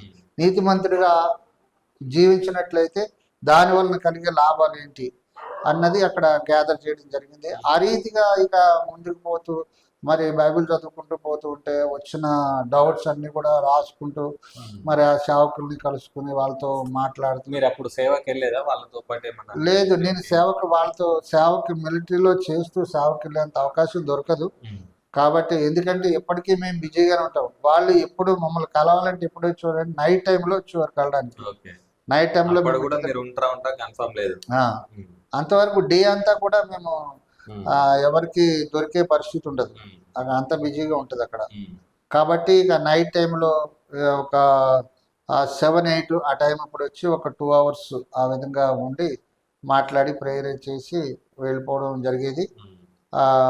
సో ఆ టైంలోనే, ఇకపోతే ఆ టైంలో ఫోన్లు కూడా ఏదైనా డౌట్ వస్తే ఫోన్ చేసి అడుగుదాం పాస్టర్ గారికి అన్నది కూడా రాసి పెట్టుకోవాల్సిందే. మళ్ళీ ఆ పాస్టర్ వచ్చినప్పుడే మళ్ళీ వాళ్ళు వచ్చినప్పుడే మనం వాళ్ళతో మాట్లాడి, వాళ్ళు కూడా పాస్టర్ గారు కూడా చెప్పేవారు అనమాట, బ్రదర్ మీకు ఏదైనా డౌట్ వచ్చేలా ఉంటే మీరు చదువుతారు కదా, చదివినప్పుడు మీకు ఏదైనా డౌట్ వస్తే మీరు రాసి పెట్టుకోండి. ఎందు గురించి అంటే మీరు చదువుకుంటూ పోతూ ఉంటారు, మీకు ఇవన్నీ ఈ డౌట్స్ అన్ని కూడా మీరు మైండ్లో పెట్టుకోవడానికి కూడా ఉండవు, అవి మర్చిపోతారు. కాబట్టి మీరు రిఫరెన్స్తో రాసి పెట్టుకున్నారనుకోండి, నేను వచ్చినప్పుడు నాకు చెప్తే దాన్ని నేను వాక్యం తీసి మీకు నేను చూపిస్తాను, దీని విషయం ఏంటిది అన్నది వివరిస్తానని చెప్పేసి చెప్పేవారు అనమాట. ఆ రీతిగా నేను చేసుకుంటూ ఈ బైబిల్ విషయంలో, బైబిల్ ధ్యానించడం విషయంలో ఈ రీతిగా నేను ముందుకు పోతూ ఉండేవాడినండి. ఆ తర్వాత మొత్తం బైబిల్ చదివేయడం జరిగింది. చదివేసిన తర్వాత అనేక డౌట్స్ వచ్చినాయి. ఆ డౌట్స్ అన్నీ కూడా నేను నోట్ చేసుకుని ఈరోజు కూడా ఆ ప్యాడ్ నా దగ్గర ఉన్నది, దాన్ని అట్లా దాచిపెట్టి అన్నమాట గుర్తింపుగా. అయితే ఆ విధంగా చేస్తూ బైబిల్ నుంచి చాలా అవగాహన నాకు దొరికింది. తర్వాత ఒకవేళ ఇప్పుడు మీ ఏదైతే టీం ఉంటుందో మీకు ఒక టీం అయితే ఏదో జనరల్ ఇచ్చే ఉంటారు కదా, అంటే ఇప్పుడు మీరు కొంతమందిని లీడ్ చేయాలి అవును, అన్నట్టుగా అవును, అవును. వాళ్ళకి మన సువార్త ప్రకటించేదా మీరు అప్పుడు? అప్పుడు వాళ్ళకి సువార్త ప్రకటించడం అంటే సువార్త ప్రకటించలేదు స్టార్టింగ్లో ప్రకటించలేదు. ఎందుకంటే నాకు నేనే వ్యక్తిగతంగా ప్రార్థన చేసుకునేవాడిని. ఇంకొకటి అక్కడ ఏంటంటే బిజీ షెడ్యూల్ ఉంటుంది. ఈ బిజీ షెడ్యూల్లోనే ఎవరికి చెప్పడానికి ఉండదు, ఎవరు వినడానికి కూడా ఉండదు. ఉమ్, అటువంటి పొజిషన్ ఉంటుంది అనమాట అక్కడ. ఉమ్, అయితే ఎప్పుడు ఆ, చెప్పేవాడిని అంటే నేను ఎవరికైనా ఒక గుంపుగా ఒక దగ్గర ఉన్నప్పుడు ఒక లంచ్ టైం కానీ లేకపోతే నైట్ డిన్నర్ టైం కానీ ఇటువంటి అయినప్పుడు అందరం కలిసి భోజనం చేసేటప్పుడు ఉమ్. ఆ, ఈ అక్కడి నుంచి ఇది దేవుడు మనకి ఇస్తేనే మనం అప్పుడు మీకు తింటున్నాం. భారం ఉండేది, అంటే దేవుని గురించి చెప్పాలి అని చెప్పి మీకు చెప్పాలని తలంపు ఉండేది. ఉండేది. చెప్పాలని ఉండేది కానీ ఆ, ఇక నాకు సందర్భం తెలిసినంత వచ్చేది కాదు. మట్టుకి కొంతవరకు మాత్రమే నేను చెప్పగలిగేవాడిని. ఉమ్, అంతగా నేను నాకు తెలిసినా సరే కానీ అంతగా చెప్పలేకపోయాను. సాధారణ నేను స్టార్ట్ చేసింది ఎక్కడి నుంచి అంటే ఈ మీల్స్ చేసేటప్పుడు వాళ్ళందరితోని ఈరోజు మీల్స్ బాగుందిరా అదిరా ఇదిరా అని ఏదో అంటూ ఉన్నప్పుడు నేను అనేవాడిని అనమాట, ఇది దేవుడు ఇచ్చిందే మనకి, దేవుడు ఇస్తేనే మనం తింటున్నాం అంటే అవునరా దేవుడు ఇచ్చిందే తింటున్నాం అని చెప్పేసి అనుకుంటున్నాం. ఈ దేవుడు ఇచ్చింది తినడమే కాదు, ఈరోజు మనం సజీవులుగా ఉన్నామంటే ఈ డ్యూటీ చేస్తూ అనేక సమస్యలు మనకు వస్తూ ఎదుర్కొంటూ ఉన్నాం. అయినప్పటికీ కూడా వాటి నుంచి అన్నిటినీ తప్పించబడి మనం ఈ ఆహారం ఇదేనా భుజిస్తున్నాం అంటే దేవుని కృప. ఈ విధంగా ఆ విధంగా ఈ విధంగా మాట్లాడుకుంటూ కొన్ని సందర్భాలు కొంతకాలం గడిచిపోయేంత వరకు కూడా నేను మాట్లాడిన మాటలు ఏదో లైట్గా తీసుకొని అంతవరకే ముగించేశారు. ఆ తర్వాత మాటికి దేవుడు దేవుడు అంటున్నాడు, ఎవరా దేవుడు అన్న ఆలోచన వచ్చేది అడిగే వాళ్ళకి. ఆలోచన వచ్చింది వాళ్ళకి. ఉమ్, ఉమ్, వచ్చినప్పటికీ నేను అడిగితే నేను స్టార్టింగ్ నుంచి నేను చెప్పినటువంటి విషయాలన్నీ చెప్పేవాడిని అనమాట. చెప్పి ఇదిరా నేను కూడా ఒకప్పుడు ఇలాగే నేను దేవతలకు మొక్కినవాడిని, కాకపోతే నేను నిజమైన దేవుణ్ణి తెలుసుకున్నాను. ఉమ్, తెలుసుకున్న తర్వాత నేను ఇప్పుడు ఆయన్నే సేవిస్తున్నాను. ఆయనే నన్ను ఇక్కడి దాకా ఈరోజు మీ మధ్య నేను ఉన్నానంటే ఆయనే నన్ను తీసుకొచ్చాడు.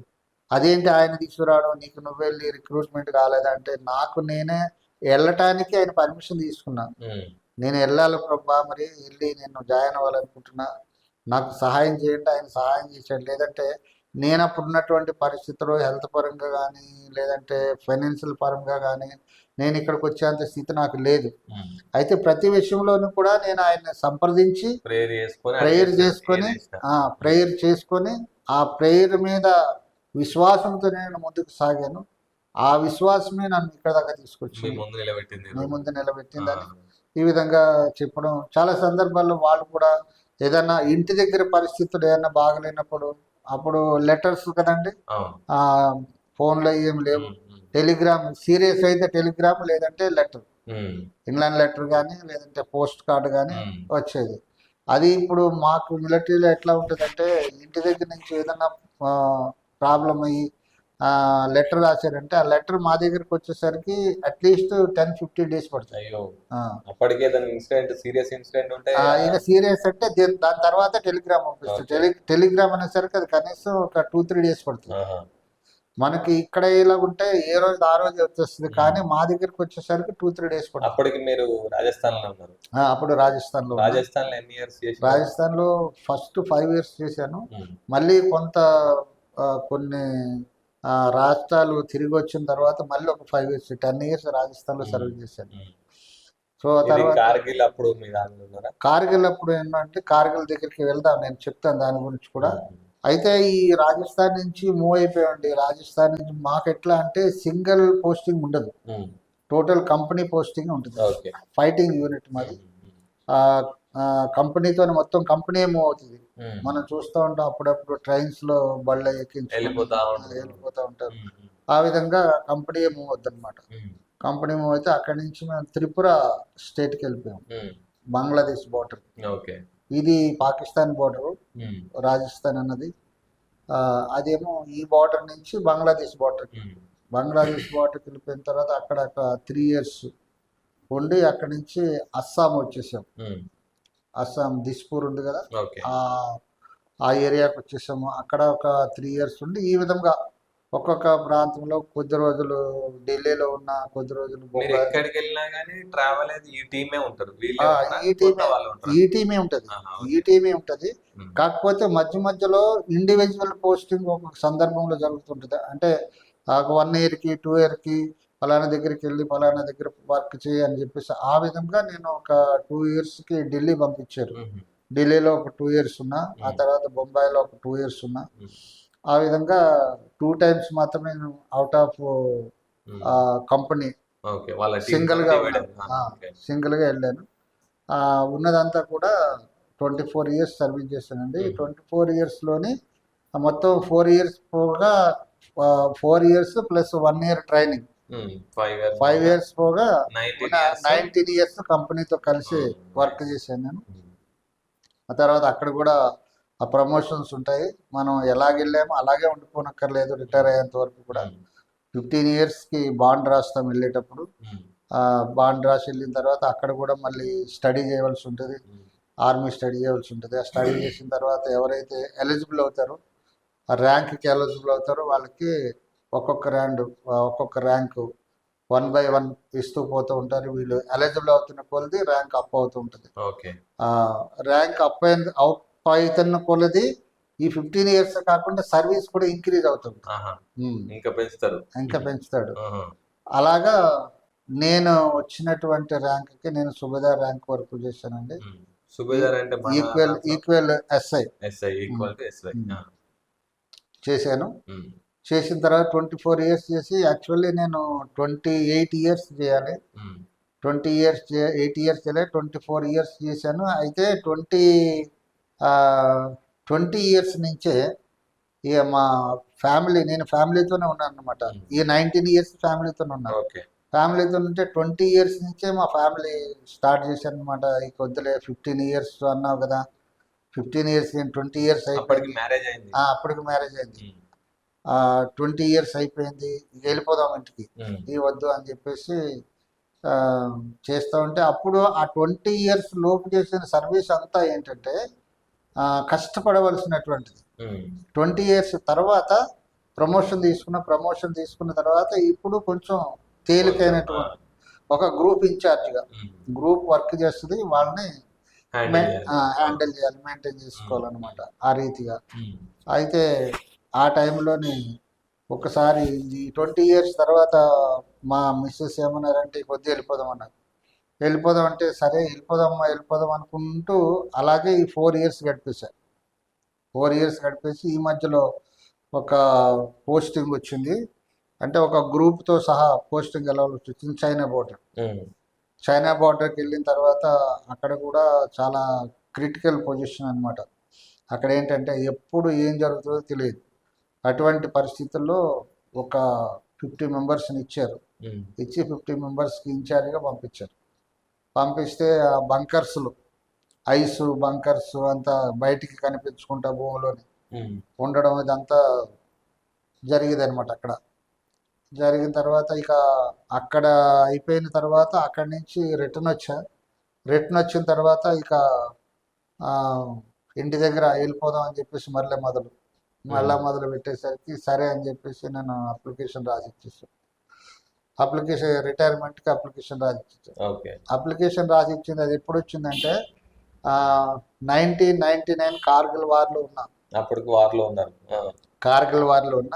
కార్గిల్ వార్కి వెళ్ళేటప్పుడు ఎవరు ఫ్యామిలీ అలౌ చేయరు అక్కడికి. అక్కడ ఓన్లీ జెంట్స్ కానీ లేడీస్ మాత్రం అలౌ చేయరు. ఆ టైంలో ఫ్యామిలీస్ని రిటర్న్ ఇంటి దగ్గర విడిచిపెట్టేసి మేము వెళ్ళిపోయాం అనమాట. వెళ్ళిపోయిన తర్వాత కార్గిల్ వార్లో చాలా గొప్ప మెరికల్స్ చేశాడు దేవుడు. కార్గిల్ వార్లో అయితే నాకు ఏమాత్రం హోప్స్ లేవు. రిటర్న్ మళ్ళీ ఇంటికి వస్తా అన్న చుట్టూ ఉన్న వాళ్ళ పరిస్థితి అంతా అట్లా అన్నది. అక్కడ జేలం నది ఉన్నదండి. జేలం నది ఉన్నది. అది మన ఇండియా నుంచి పాకిస్తాన్లోకి పోతుంది ఆ నది. ఆ నది జేలం నది జస్ట్ బ్యాక్ సైడ్ జేలం నది ఉంది. ఫ్రంట్ సైడ్ హిల్స్ అన్నమాట. పెద్ద పెద్ద హైట్లో ఉన్న హిల్స్ ఉంటాయి పాకిస్తాన్కి మనకి మధ్యలో. ఆ హిల్స్కి జేలం నదికి సెంటర్లో మేము డిప్లాయ్ ఉంటే మా దగ్గర 18 గన్స్ ఉంటాయి ఆ గ్రూప్లో. డిప్లై ఉన్నాము, మాకు ఆర్డర్ దొరికి మమ్మల్ని తీసుకొచ్చి అక్కడ డిప్లై చేశారనమాట. అక్కడ డిప్లై చేసిన తర్వాత అక్కడి నుంచి మాకు వచ్చిన ఆర్డర్ ఏంటంటే జమ్మూ నుంచి మీకు ఆమినేషన్ రావాలి. మాకు ఆమినేషన్ రావాలంటే బై రోడ్ రావాలి. బై రోడ్ రావాలంటే చాలా క్రిటికల్ పొజిషన్లు ఉంటాయి ఆ రోడ్స్. అయితే నైట్ అండ్ డే ఆమినేషన్ ఇక్కడి నుంచి జారేస్తూ ఉన్నారు అక్కడికి. మేము అక్కడ బంకర్స్ తవ్వుకుని బంకర్స్లో డంప్ చేస్తూ ఉన్నాం. అయిపోయింది. అయిపోయిన తర్వాత ఆమినేషన్ చేరవలసిన అన్నీ చేరిపోయాయి మాకు. చేరిపోయిన తర్వాత ఒకరోజు ఈవినింగ్ అవర్స్లో మేము సిద్ధమయ్యాం, యుద్ధానికి సిద్ధమైపోయాం. ఈవినింగ్ అవర్స్లో మాకు ఒక ఇన్ఫర్మేషన్ వచ్చింది ఏంటంటే, మాకు ముందు ఇంటెలిజెన్స్ వాళ్ళు ఉంటారు. ఓకే, ఇంటెలిజెన్స్ వాళ్ళు అంటే వాళ్ళు A1 ఆఫీసర్స్. A1 ఆఫీసర్స్ కానీ వాళ్ళని చూస్తే వాళ్ళు బెగ్గర్స్ లా ఉంటారు. బెగ్గర్స్ టైప్ లో ఉంటారు. బెగ్గర్స్ టైప్ లో ఉంటారు. లేదంటే ఈ గొర్రెల్ని బర్రెల్ని కాచుకునే వాళ్ళలాగా తిరుగుతూ ఉంటారు అనమాట ఆ బోర్డర్లో. వాళ్ళ దగ్గర వైర్లెస్ సెట్స్ ఉంటాయి. వాళ్ళకి మొత్తం ఫ్రంట్ ఉన్న పాకిస్తాన్ ఏరియా అంతా కూడా కనిపిస్తుంది అనమాట. విజిబుల్ ఉంటుంది వాళ్ళకి. వాళ్ళు చూసి వాళ్ళంతా గ్యాదర్ చేస్తారు. అక్కడ ఉన్న పరిస్థితులన్నీ గ్యాదర్ చేసి వాళ్ళు ఏం చేస్తారంటే మాకు ఇంటిమేషన్ ఇస్తారు. అయితే వాళ్ళు ఒక ఈవినింగ్ అవర్స్లో వాళ్ళు ఇంటిమేషన్ ఇచ్చారు ఏంటంటే, రేపు మార్నింగ్ 4 o'clock పాకిస్తాన్ నుంచి ఫస్ట్ ల్యాండ్ అవుతుంది ఇండియాలో. అంత అక్యురేట్ ఉంటుంది వాళ్ళ గ్యాదరింగ్. అయితే వాళ్ళు చెప్పిన తర్వాత మేమన్నీ రెడీ చేసుకున్నాం. రెడీ చేసుకొని గన్స్ అవన్నీ లోడ్ చేసుకొని పెట్టుకొని, ఓన్లీ ఆర్డర్ దొరికితే లివర్ లాగితే ఫైర్ అయిపోతుంది అంతే. ఆ పొజిషన్లో చేసి పెట్టుకున్నాం. చేసి పెట్టుకున్న తర్వాత ఇప్పుడు పాకిస్తాన్కి మనకి చేంజెస్ ఏంటంటే, వాళ్ళకి ఒక సైనికుడి చేతిలో ఒక AK-47 ఉందంటే వాడికి డౌట్ వచ్చింది వీడి శత్రువే అన్నట్టుగా డౌట్ వచ్చిందంటే వాడు ఫైర్ ఓపెన్ చేయొచ్చు. వాళ్ళకేం రూల్స్ రెగ్యులేషన్స్ ఏం లేవు, ఫైర్ ఓపెన్ చేయొచ్చు. కానీ మనకు అలా కాదు. మనకి ఎలాగంటే ఏ గ్రూప్లో ఉన్నాడో ఆ గ్రూప్ కమాండర్ ఆర్డర్ కావాలి ఫైర్ ఓపెన్ చేయాలంటే. ఆ గ్రూప్ కమాండర్ కూడా ఫైర్కి ఆర్డర్ ఇవ్వడానికి లేదు. ఆయన పై ఆయనకి పర్మిషన్ తీసుకోవాలి. అట్లా ఇది పోతూ ఉంటుంది అనమాట పై వరకు. ఆఖరికి కమాండింగ్ ఆఫీసర్ వరకు పోతుంది. ఆ గ్రూప్ కమాండింగ్ ఆఫీసర్ ఉంటే గ్రూప్ కమాండింగ్ ఆఫీసర్ వరకు పోతుంది. ఆ రీతిగా ఉంటుంది అనమాట. ఫైర్ చేయడానికి అంత ఈజీగా ఉండదు. సో అక్కడ ఏమైందంటే మొత్తం లోడ్ అయిపోయినాయి గన్స్. ఇగో ఈ విధంగా ఆర్డర్ వచ్చింది. ఇంకొకటి ఏంటంటే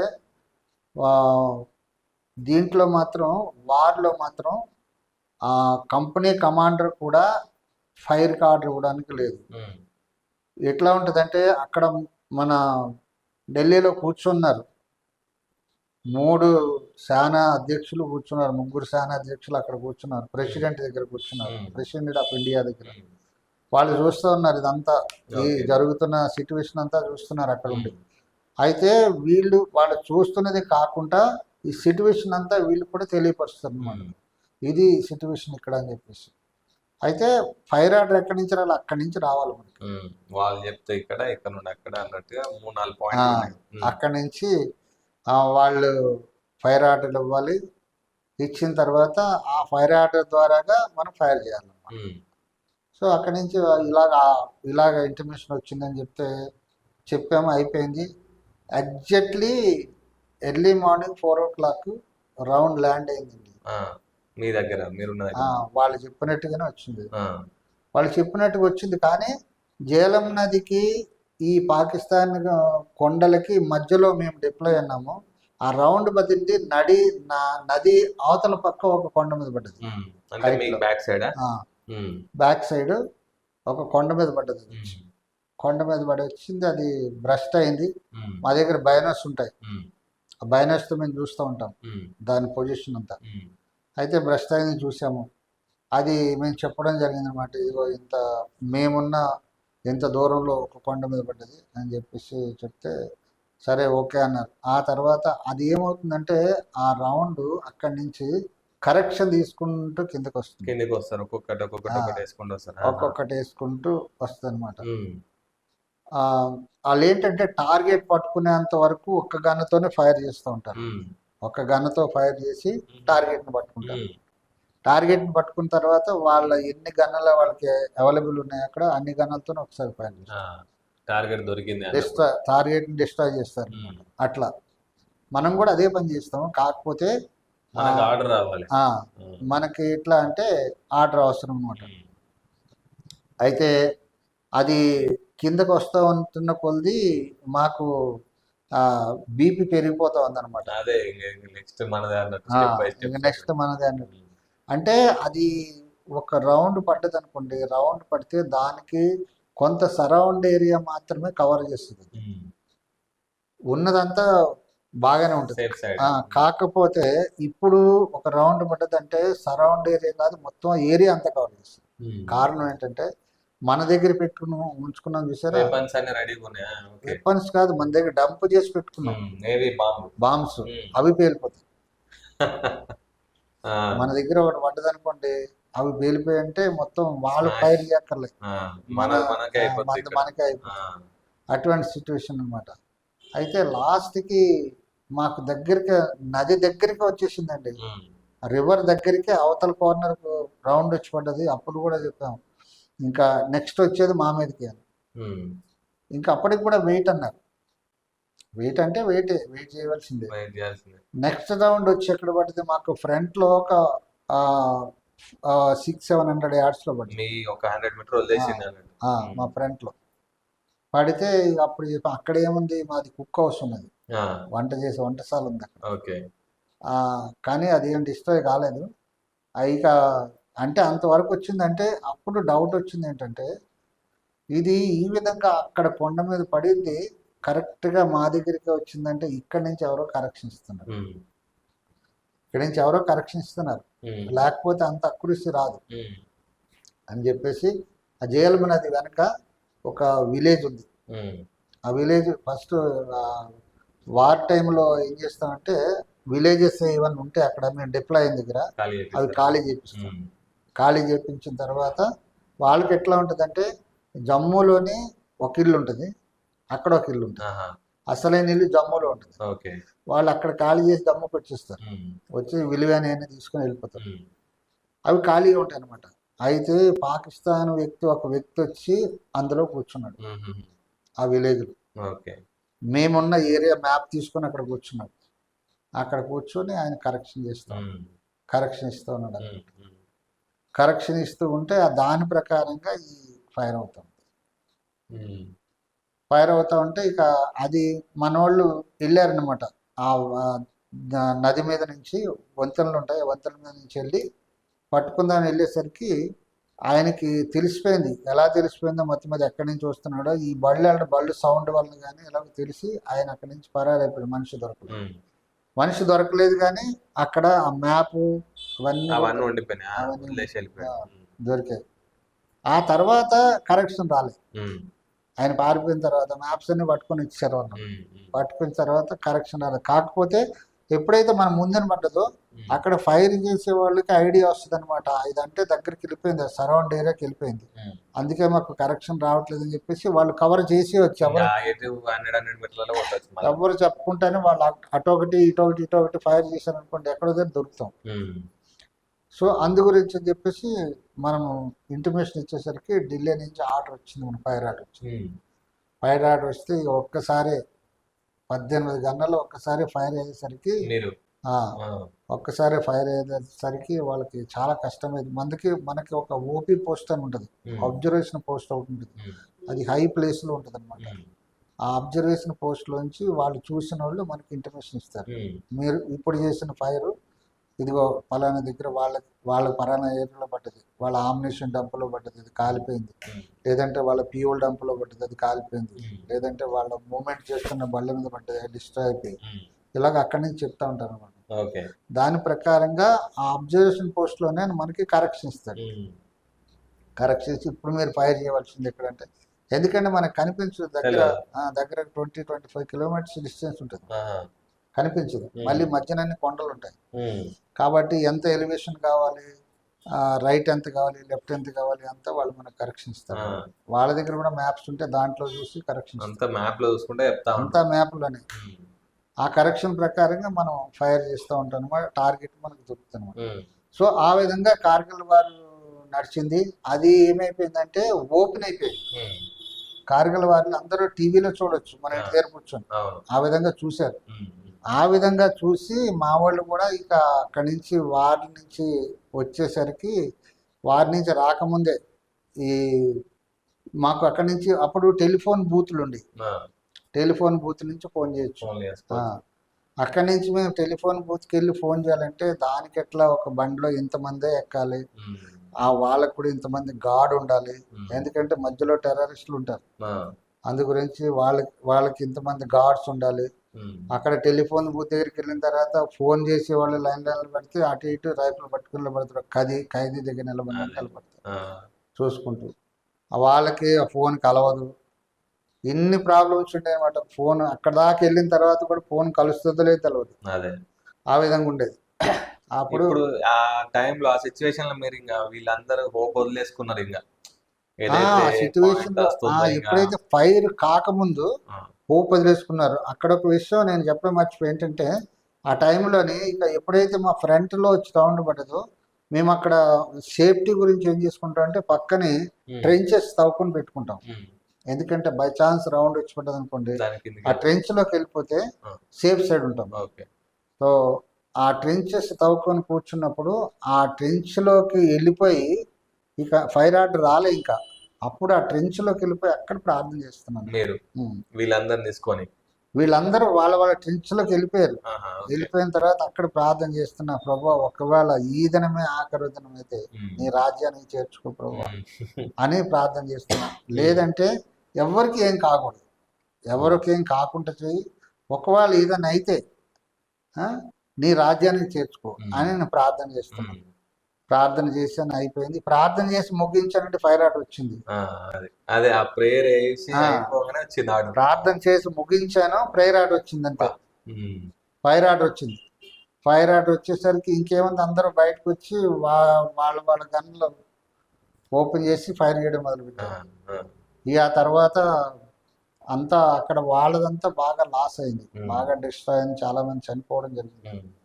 ఇక ఆ తర్వాత ఏమైందంటే వాళ్ళకి కమ్యూనికేషన్ కట్ అయిపోయింది. ఉమ్. కమ్యూనికేషన్ కట్ అయిపోవడం వలన అక్కడ ఇంకొక ప్లస్ పాయింట్ మనకి ఏంటంటే, ఈ వైర్లెస్ సెట్ల మీద ఉమ్.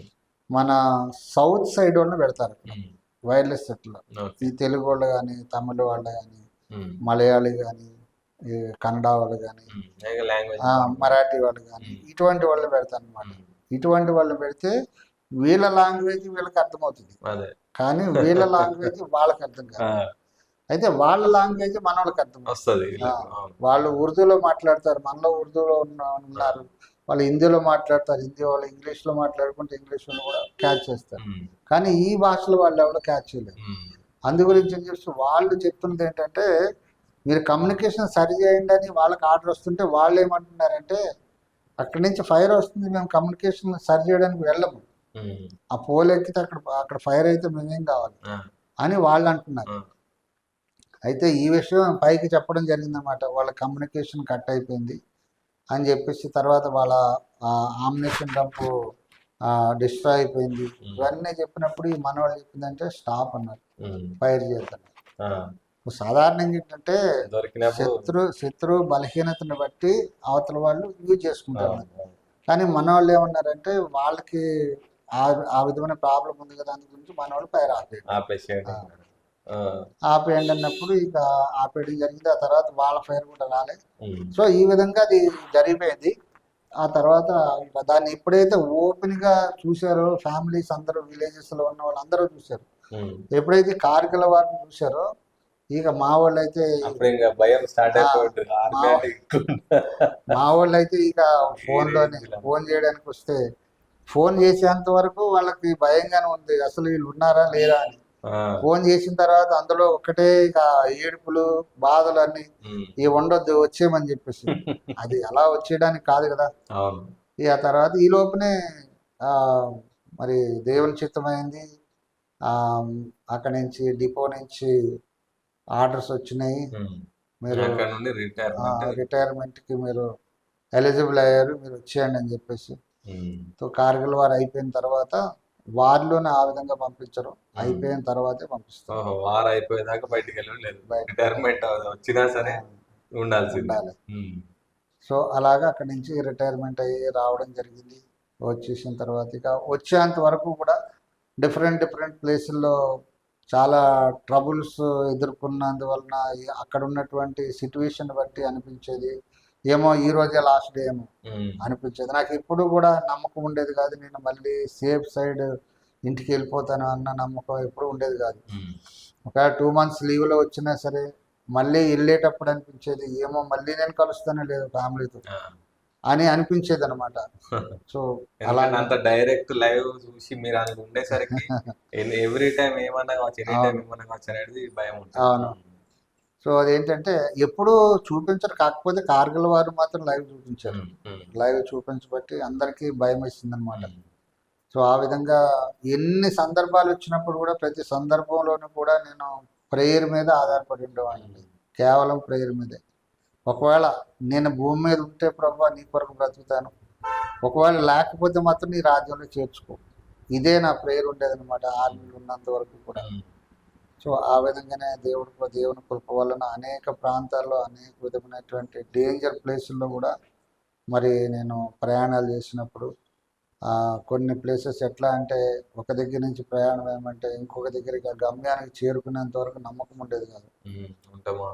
ఇది కొన్ని ఇప్పుడు అరుణాచల్ ప్రదేశ్ వెళ్ళేటప్పుడు ఎట్లా ఉంటుందంటే ఈ టైర్స్కి బళ్ళ టైర్స్కి చైన్ వేస్తారు, చైన్ వేసి ఆ చైన్ మీద నడుస్తుంది అనమాట, లేదంటే స్లిప్ అయిపోద్ది టైర్. ఐస్లో ఐస్ పడుతూనే ఉంటుంది, 24 hours పడుతుంటుంది. అయితే ఎక్కువ ఐస్ అయిపోయింది అనుకోండి, రోడ్డు కనిపించిన ఐస్ అయిపోయింది అనుకోండి, అప్పుడు ఏదన్నా దీన్ని తీసుకొస్తారనమాట,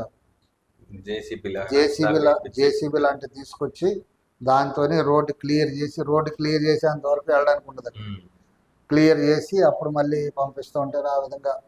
ఆ విధమైన పరిస్థితుల్లో కూడా ఎదుర్కొన్న సందర్భాలు ఉన్నాయి.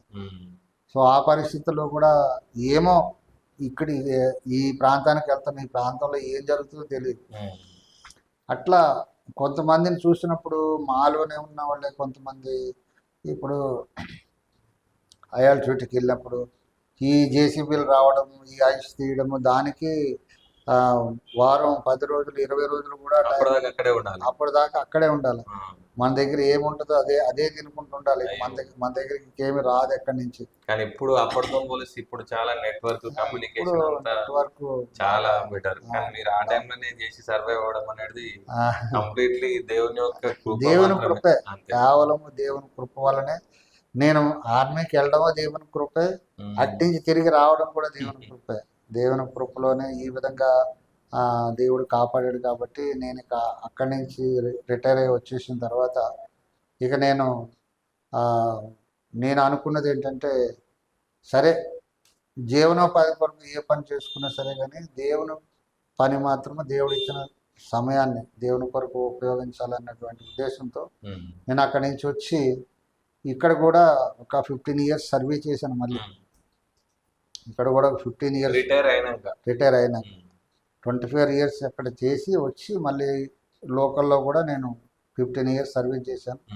సర్వీస్ చేసుకుంటేనే ఇప్పుడు మనము ప్రత్యేకంగా సేవ చేయాలంటే దానికి ఉండవలసినటువంటి క్వాలిటీస్ అన్నీ మనలో లేవు. క్వాలిటీస్ అన్నీ లేవంటే దానికి కారణం ఏంటంటే ఫుల్ టైం మనం కేటాయించాలి.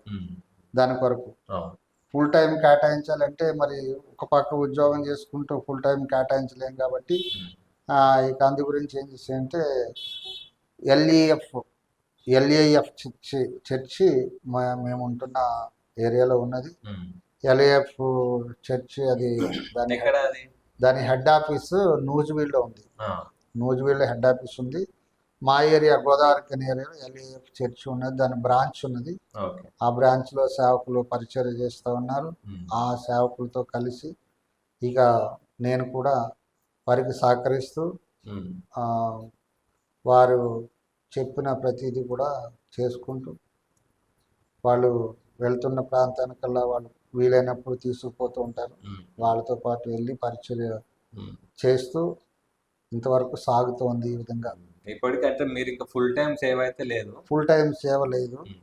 కాకపోతే ఆ, సేవకులతో కలిసి సేవ పరిచయలో వాడబడుతున్నామంటే పరిచర్యలో అంతే చాలు. వాడబడుతున్న నిజంగా దేవుని కృప వలన చాలా మెరికల్స్ నా జీవితంలో చేశాడు. నా కుటుంబంలో కూడా అనేక సమస్యలు వచ్చినప్పుడు ప్రతి సమస్యకి కూడా ప్రతి కుటుంబంలోనే ఏదో ఒక సమస్య ఉంటుంది. ప్రతి సమస్యకి కూడా నేను ఆయన పాదాలు పట్టుకుని ప్రభా ఈ సమస్య ఈ విధంగా వచ్చింది, దీన్ని పరిష్కరించు ప్రభా అని చెప్పేసి ప్రార్థన చేసినప్పుడు చాలా సందర్భాల్లో ఇక ఈ సమస్యని పరిష్కరించుకోలేను, నేను పరిష్కారం కాదు అన్నటువంటి సందర్భాలు కూడా వచ్చినప్పుడు ఇక దేవుని మీద ఆధారపడి ప్రభా నాతోనైతే అసాధ్యం, ఇది సమస్తము సాధ్యమైనటువంటి దేవుని నేను కలిగి ఉన్నాను కాబట్టి నాకు ఈ సమస్యని సాధ్యపరచు ప్రభా. ప్రతిదీ కూడా న్యాయంగా ధర్మంగానే ఉండాలి, అన్యాయంగా ఏది కూడా అవసరం లేదు, న్యాయంగానే ఉండాలి. ఏది న్యాయమైతే అది నా జీవితంలో చేయ ప్రభు అని ప్రార్థన చేసుకుంటుండేవాడిని. అలాగే మరి దేవుడు కూడా ఏ విషయంలోనూ కూడా ఆయన తక్కువ చేయకుండా ప్రతి ప్రార్థన కూడా దేవుడు విన్నాడు, విని ప్రతి ప్రార్థనకి ఆయన జవాబు ఇచ్చాడు. ఇప్పటికీ కూడా నేను కేవలము ప్రార్థన మీద ఆధారపడి ఉంటాను. ఏ విషయంలోనూ కూడా ప్రతి విషయంలోనూ ప్రతి చిన్న విషయంలోనూ కూడా నేను ప్రార్థన చేసుకోకుండా ఏ పని స్టార్ట్ చేయను. మరి అలాగే ప్రతి దినము వాక్యం ధ్యానించడంలో ప్రతి దినము కూడా వాక్యము ప్రార్థన చేసి వాక్యము ధ్యానించిన తర్వాత ఇంటి నుంచి బయటకు వెళ్ళాలని ఒక నిర్ణయం తీసుకున్నాను. అది అలా చేసిన తర్వాతే నేను బయటకు వెళ్తాను. తర్వాత ఇంకొకటి, మిమ్మల్ని చూసి ఇన్స్పైర్ అయిన వాళ్ళు ఉన్నారు. ఇప్పుడు కార్గిల్లో చేసిన తర్వాత భయపడ్డది చాలా మంది, ఆల్రెడీ ఆ వార్ చూసిన తర్వాత చాలా మంది భయం వేసింది. కానీ దానికన్నా ముందు కానీ దాని తర్వాత కానీ మిమ్మల్ని చూసి ఇన్స్పిరేషన్ తీసుకుని ఆర్మీలో మేము జాయిన్ అవుతాము అని చెప్పి ఎవరన్నా అన్నారా? ఆర్మీలో జాయిన్ అవ్వడానికి చాలా మంది ఉన్నారండి, కాకపోతే అప్పుడు మేము జాయిన్ అయినప్పుడు పరిస్థితులు వేరు, ఇప్పుడు పరిస్థితులు వేరు. ఏంటంటే అప్పుడు జాయిన్ అయినప్పుడు ఎవరు వెళ్ళడానికి సిద్ధపడేవారు కాదు, వెళ్ళడానికి భయపడేవారు, సిద్ధపడేవారు కాదు. అయితే ఇప్పుడు ఎట్లా అంటే ఆర్మీలో జాయిన్ అవ్వడానికి సిద్ధంగా ఉన్నారు కానీ ఆర్మీలో తీసుకోవట్లేదు. ఇప్పుడు అందు గురించే కదా అగ్ని అని ఒకటి వచ్చింది, దాంట్లో తీసుకున్నారనమాట. ఇప్పుడు తీసుకుంటున్నారు ఏంటంటే వాళ్ళకి పెన్షన్ ఇచ్చే పని లేదు, 3 సంవత్సరాలు చేయాలి. ఆ ఫోర్స్లోని 3 సంవత్సరాలు చేయాలి. 3 సంవత్సరాలు చేసిన తర్వాత అంటే సాధారణంగా ఏంటంటే వేరే కంట్రీస్లో ఎలాగున్నదంటే ప్రతి ఒక్క పౌరుడు కూడా ఆ కంట్రీలో ఉన్న ప్రతి పౌరుడు కూడా ఆ ఆర్మీలో చేయాల్సిందే. చేసిన తర్వాతే వాళ్ళకి ఏదైనా సివిల్లో చేసినట్టుగా చూపిస్తేనే సివిల్లో జాబ్ దొరుకుతుంది. సో అదే విధంగా మనకు కూడా ఒకటి పెట్టారు. ఆ తర్వాత 3 సంవత్సరాలు చేసిన తర్వాత వాళ్ళు అక్కడ చేసినట్టుగా ఒక సర్టిఫికేట్ ఇస్తారు. వాళ్ళకి రావాల్సిన అంటే అమౌంట్ ఇచ్చేసి 3 సంవత్సరాల తర్వాత ఉన్నది స్టిల్ నడుస్తుంది, అది వాళ్ళని పంపించేస్తారు. పంపించేసిన తర్వాత అగ్నివీర్. ఇప్పుడు వీళ్ళు అంటే ఎక్కడ చేయాల్సి ఉంటుంది? బార్డర్ దగ్గర డైరెక్ట్ బార్డర్కి ఇక వాళ్ళు ఎక్కడ పంపిస్తే అక్కడికి సేమ్ ఆర్మీలా అని. 3 years. కాకపోతే ఏంటంటే వాళ్ళకి పెన్షన్ ఉండదు. 3 సంవత్సరాలు వాళ్ళు చేసి 3 సంవత్సరాల తర్వాత వాళ్ళకి సర్టిఫికేట్ ఇస్తారు, వాళ్ళకి రావాల్సిన అమౌంట్ ఇచ్చేస్తారు. అమౌంట్ తీసుకుని వాళ్ళు వచ్చేసి సివిల్లో అప్లై చేసుకోవాలి. సివిల్లో అప్లై చేసుకోవాలి. ఇప్పుడు ఆ విధంగా ఇప్పుడు పెట్టారన్నమాట. అది నడుస్తూ ఉన్నది. అంటే వాళ్ళు కూడా ఉన్నారు, లేకపోలేదు. అంటే ఇప్పుడు మేము ఎలా జాయిన్ అయ్యాము అలా జాయిన్ అయ్యి సర్వీస్ చేసేవాళ్ళు కూడా ఉన్నారు. కాకపోతే ఇప్పుడు జనాలు ఎంత చదువుకున్న వాళ్ళు కూడా వెయిట్ చేస్తున్నారు జాబుల కోసం, ఎక్కడ జాబులు దొరకలేదు. ఈ చాలా మంది అగ్నివేర్కి వెళ్ళిపోయారు, అగ్నివేర్కి వెళ్ళిపోయి ఆ విధంగా చేస్తున్నారు చాలా మంది. సో అలాగా జనాలైతే అట్రాక్టివ్ వెళ్ళటానికి, కానీ అప్పుడు పొజిషన్లు వేరు ఇప్పుడు పొజిషన్లు వేరు కాబట్టి అప్పుడు మరి అంత స్టడీ కూడా అవసరం ఉండేది కాదు. అదే మీరు చెప్పినట్టుగా ఇది రిటర్న్ టెస్ట్ ఎగ్జామ్ మీరు చెప్పిన ఆ, మ్యాచింగ్ ప్రకారంగా చూస్తే ఇప్పుడు చాలా టఫ్గా ఉన్నది. ఇప్పుడు ఇప్పుడు అలా లేదు. అవును. ఇప్పుడు అంతా దేనికదే ఉన్నది ఉమ్. కాబట్టి ఆ ఇప్పుడు పరిస్థితులు వేరున్నాయి.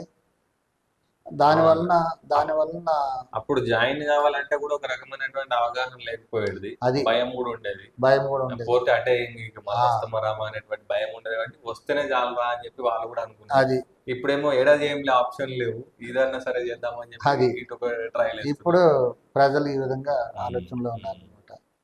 సో సో ఎనీవే మంచి సాక్ష్యం మీది. మొత్తం మీద ఏ స్టెప్ వేసినా కానీ మీరు చేసిందంతా నేను అబ్జర్వ్ చేసిన సాక్ష్యంలో మన వ్యూవర్స్ అబ్జర్వ్ చేసింది కూడా ప్రతి దాంట్లో మీరు బాల్యం నుండి దేవుణ్ణి నమ్మకం ఉంది, అంటే దేవుడు అంటే ఎవరో తెలియక ముందుకు తెలుసుకున్న తర్వాత ఎప్పుడైతే దేవుని తెలుసుకున్నారో అప్పటి నుండి ప్రేయర్ చేయడం, వాక్యాన్ని మీకు బైబిల్ దొరికేంత వరకు దాన్ని ధ్యానించడం, దాని కొత్త నిబంధనను మొత్తం దాన్ని వెనుక ముందు కంప్లీట్ మొత్తం చదివేసి పాత నిబంధన టచ్ చేయకముందే కంప్లీట్ కొత్త నిబంధనలు ఉన్నప్పుడే ప్రేయర్ ఎట్లా చేసుకోవాలి అని చెప్పి తెలుసుకోవడము. మళ్ళీ రెండోది ఏంటంటే దాని గురించి ఇంకా తెలుసుకోవాలి అని చెప్పి డౌట్స్ రావడము. డౌట్స్ ని రాసుకోవడం అనేది చాలా ఇంపార్టెంట్ పాయింట్. చాలా మంది ఇప్పుడు నా లైఫ్ లో కూడా చాలా సార్లు ఎప్పుడైనా సరే చదివినప్పుడు ఏదైనా డౌట్ వస్తే దాన్ని ఒక నోట్ చేసుకోవడం కానీ అట్లాంటిది పాయింట్ ఉండకపోయేది, సరే చదువుకుంటూ వెళ్ళిపోయేవాళ్ళు. ఇట్లా చాలా మందికి ఉండదు. కానీ మీరు అప్పటి నుండి కూడా ఒక ప్రాపర్ వేలో కంప్లీట్గా ఒక విజన్ తోటి నేను నేర్చుకోవాలి తెలుసుకోవాలి దేవుని గురించి అని చెప్పి అట్లా ఆలోచించుకుంటూ వెళ్ళడం ఖచ్చితంగా దేవుని యొక్క కృపనే మిమ్మల్ని వెంబడి ఉండి అంతేనండి, మిమ్మల్ని దేవుడు నడిపిస్తా ఉండి ఆర్మీలోకి వెళ్ళడము, తర్వాత ఆ నెక్స్ట్ సెకండ్ ఏమైతే తెలియకుండా, అంటే ఆ సెకండ్ దాటిందంటే మీరు చెప్పిన దాని ప్రకారంగా ఆ ఫైర్ కంప్లీటింగ్ మీరు చెప్పినట్టుగా నెక్స్ట్ లైన్ మీదే ఇంకా అప్పటికి దేవుని మీద భారం వేసి ప్రేయర్ చేయడము, ప్రేయర్ చేసిన తర్వాత నెక్స్ట్ ఆర్డర్ రావడము, అక్కడ నుండి మీరు సేఫ్ సైడ్ గా మళ్ళీ బయటికి రావడం, మీతో పాటు ఉన్న వాళ్ళకి కూడా ఎవ్వరికి ఏం కాలేదు. మీ టీం మొత్తాన్ని కూడా దేవుడు సురక్షితంగా, అంటే మిమ్మల్ని బట్టి మీ అందరినీ ఏదైతే టీం ఉన్నారో వాళ్ళందరూ రక్షించడం, బయటికి తీసుకురావడం అనేది కంపల్సరీ ఖచ్చితంగా దేవుని యొక్క కృపనే అది.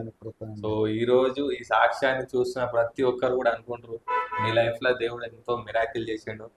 సో మన సాక్ష్యాలు కూడా అదే, మిరాకిల్స్ అనేది దేవుడు చేస్తా ఉంటాడు కానీ మనం వాటిని గుర్తించము, గుర్తించినా సైతం చెప్పము. చాలా సార్లు ఫస్ట్ మనం అనుకున్నట్టుగా లూసిఫర్ ఏదైతే గర్వించి అని చెప్పి అని ఉంటుందో అట్లనే చాలా మంది కూడా ఇది నా టాలెంట్ వల్లనే చేసిండేమో, ఇది నేను చేయడం వల్లనే ఇట్లా సేఫ్ సైడ్ అని చెప్పి అనకుండా, మీరు ఆ ఫైర్ లో నేను వాళ్ళందరిని రక్షించిన అని చెప్పి మీరు చెప్పకుండా నేను ఈ రోజు ఇట్లా ఉన్నా అంటే కూడా దేవుని యొక్క మహిమ, దేవుని కృపనే అని చెప్పి చెప్పడం అనేది రియల్లీ హ్యాట్స్ ఆఫ్. ఎందుకంటే దేవుడు మిమ్మల్ని అట్లా నడిపించిందని చెప్పి చెప్పడమే గొప్ప. ఆ సాక్ష్యాన్ని కూడా మీరు షేర్ చేసుకోవడం అనేది చాలా చాలా చాలా ఇంపార్టెంట్. సో మీ యొక్క విలువైన ఈ సమయాన్ని ఇచ్చినందుకు థ్యాంక్ యూ. అండ్ మన వ్యూవర్స్ కూడా చూస్తున్నారు కదా అండి, బ్రదర్ చెప్పినట్లుగా ప్రతిదీ కూడా దేవుణ్ణి, అంటే మనకి ఏది తెలిసినా కానీ అడుగేసే ముందు ఖచ్చితంగా ప్రార్థన చేసుకోవడం ఇంపార్టెంట్. తనకు ఉన్నటువంటి వెసులుబాటును బట్టి వీలుని బట్టి బైబుల్ చదవడం, వాక్యాన్ని ధ్యానించడం చేశారు. ఇప్పుడు ఉన్నటువంటి జనరేషన్లో ప్రతి ఒక్కరికి బైబుల్స్ ఉంటున్నాయి, మొబైల్లో కూడా యాప్ ఉంటుంది, 24/7 చేతిలో మొబైల్ ఉంటుంది. కానీ మనము వాక్యాన్ని ఎంతవరకు ధ్యానిస్తున్నాము, ఎంతవరకు మనం వాక్యాన్ని అనుసరిస్తున్నాం, వెంబడిస్తున్నాం, దేవుని యొక్క హృదయాన్ని మనం తెలుసుకుంటున్నామా, ప్రార్థిస్తున్నామా, ఏదో నామకార్థ క్రైస్తవుల్లాగా ఉంటున్నామా అనేది మనకి ఇప్పుడు పెద్ద ఛాలెంజ్. ఎందుకంటే ఇప్పుడు మనం లాస్ట్ డేస్లో ఉన్నాం, అంత్య దినాల్లో ఉన్నాం. కాబట్టి దయచేసి నా యొక్క రిక్వెస్ట్ ఏంటంటే ఖచ్చితంగా వాక్యాన్ని ధ్యానిద్దాం, ప్రార్థిద్దాం. ఇలా మన లైఫ్లో చాలా చాలా మిరాకిల్స్ ఉంటాయి. వీలైనంత వరకు వ్యర్థమైన మాటల్ని బంద్ చేసి, అంటే వీలైనంత వరకు తగ్గించేసి ఇతరులతో ఏది మాట్లాడినా సరే వాక్యంలో ఉంటుంది కదా, ఆశీర్వాద వచనములే మాట్లాడాలి అని చెప్పి అలాంటి దేవుడు చేసినటువంటి మిరాకిల్స్ని షేర్ చేసుకోవడం వల్ల మన దేవుడు ఎంతో గొప్పవాడు అనేది ప్రతి ఒక్కరు కూడా తెలుస్తుంది. ఎందుకంటే తాను ప్రతి ఒక్క పాపి గురించి ఈ లోకానికి వచ్చి రక్తాన్ని కార్చి పాపం నుండి విముక్తిని చేశాడు. కాబట్టి ఖచ్చితంగా చెప్పాల్సిన బాధ్యత, భారం మనందరి మీద ఉంది. సో అర్థం చేసుకుందాం. సో ఈ సాక్ష్యాన్ని మరి మీకు నచ్చిందని చెప్పి అనుకుంటున్నాను. ఖచ్చితంగా లైక్ చేయండి, మీకు ఎలా అనిపించిందో కామెంట్ చేసి ఇతరులకు ఎవరైతే ఈ సాక్ష్యాన్ని చూసి బలపడతారో వారికి ఖచ్చితంగా షేర్ చేయండి. So thanks for watching. This is your Jeevan Paul. Thank you. Praise the lord.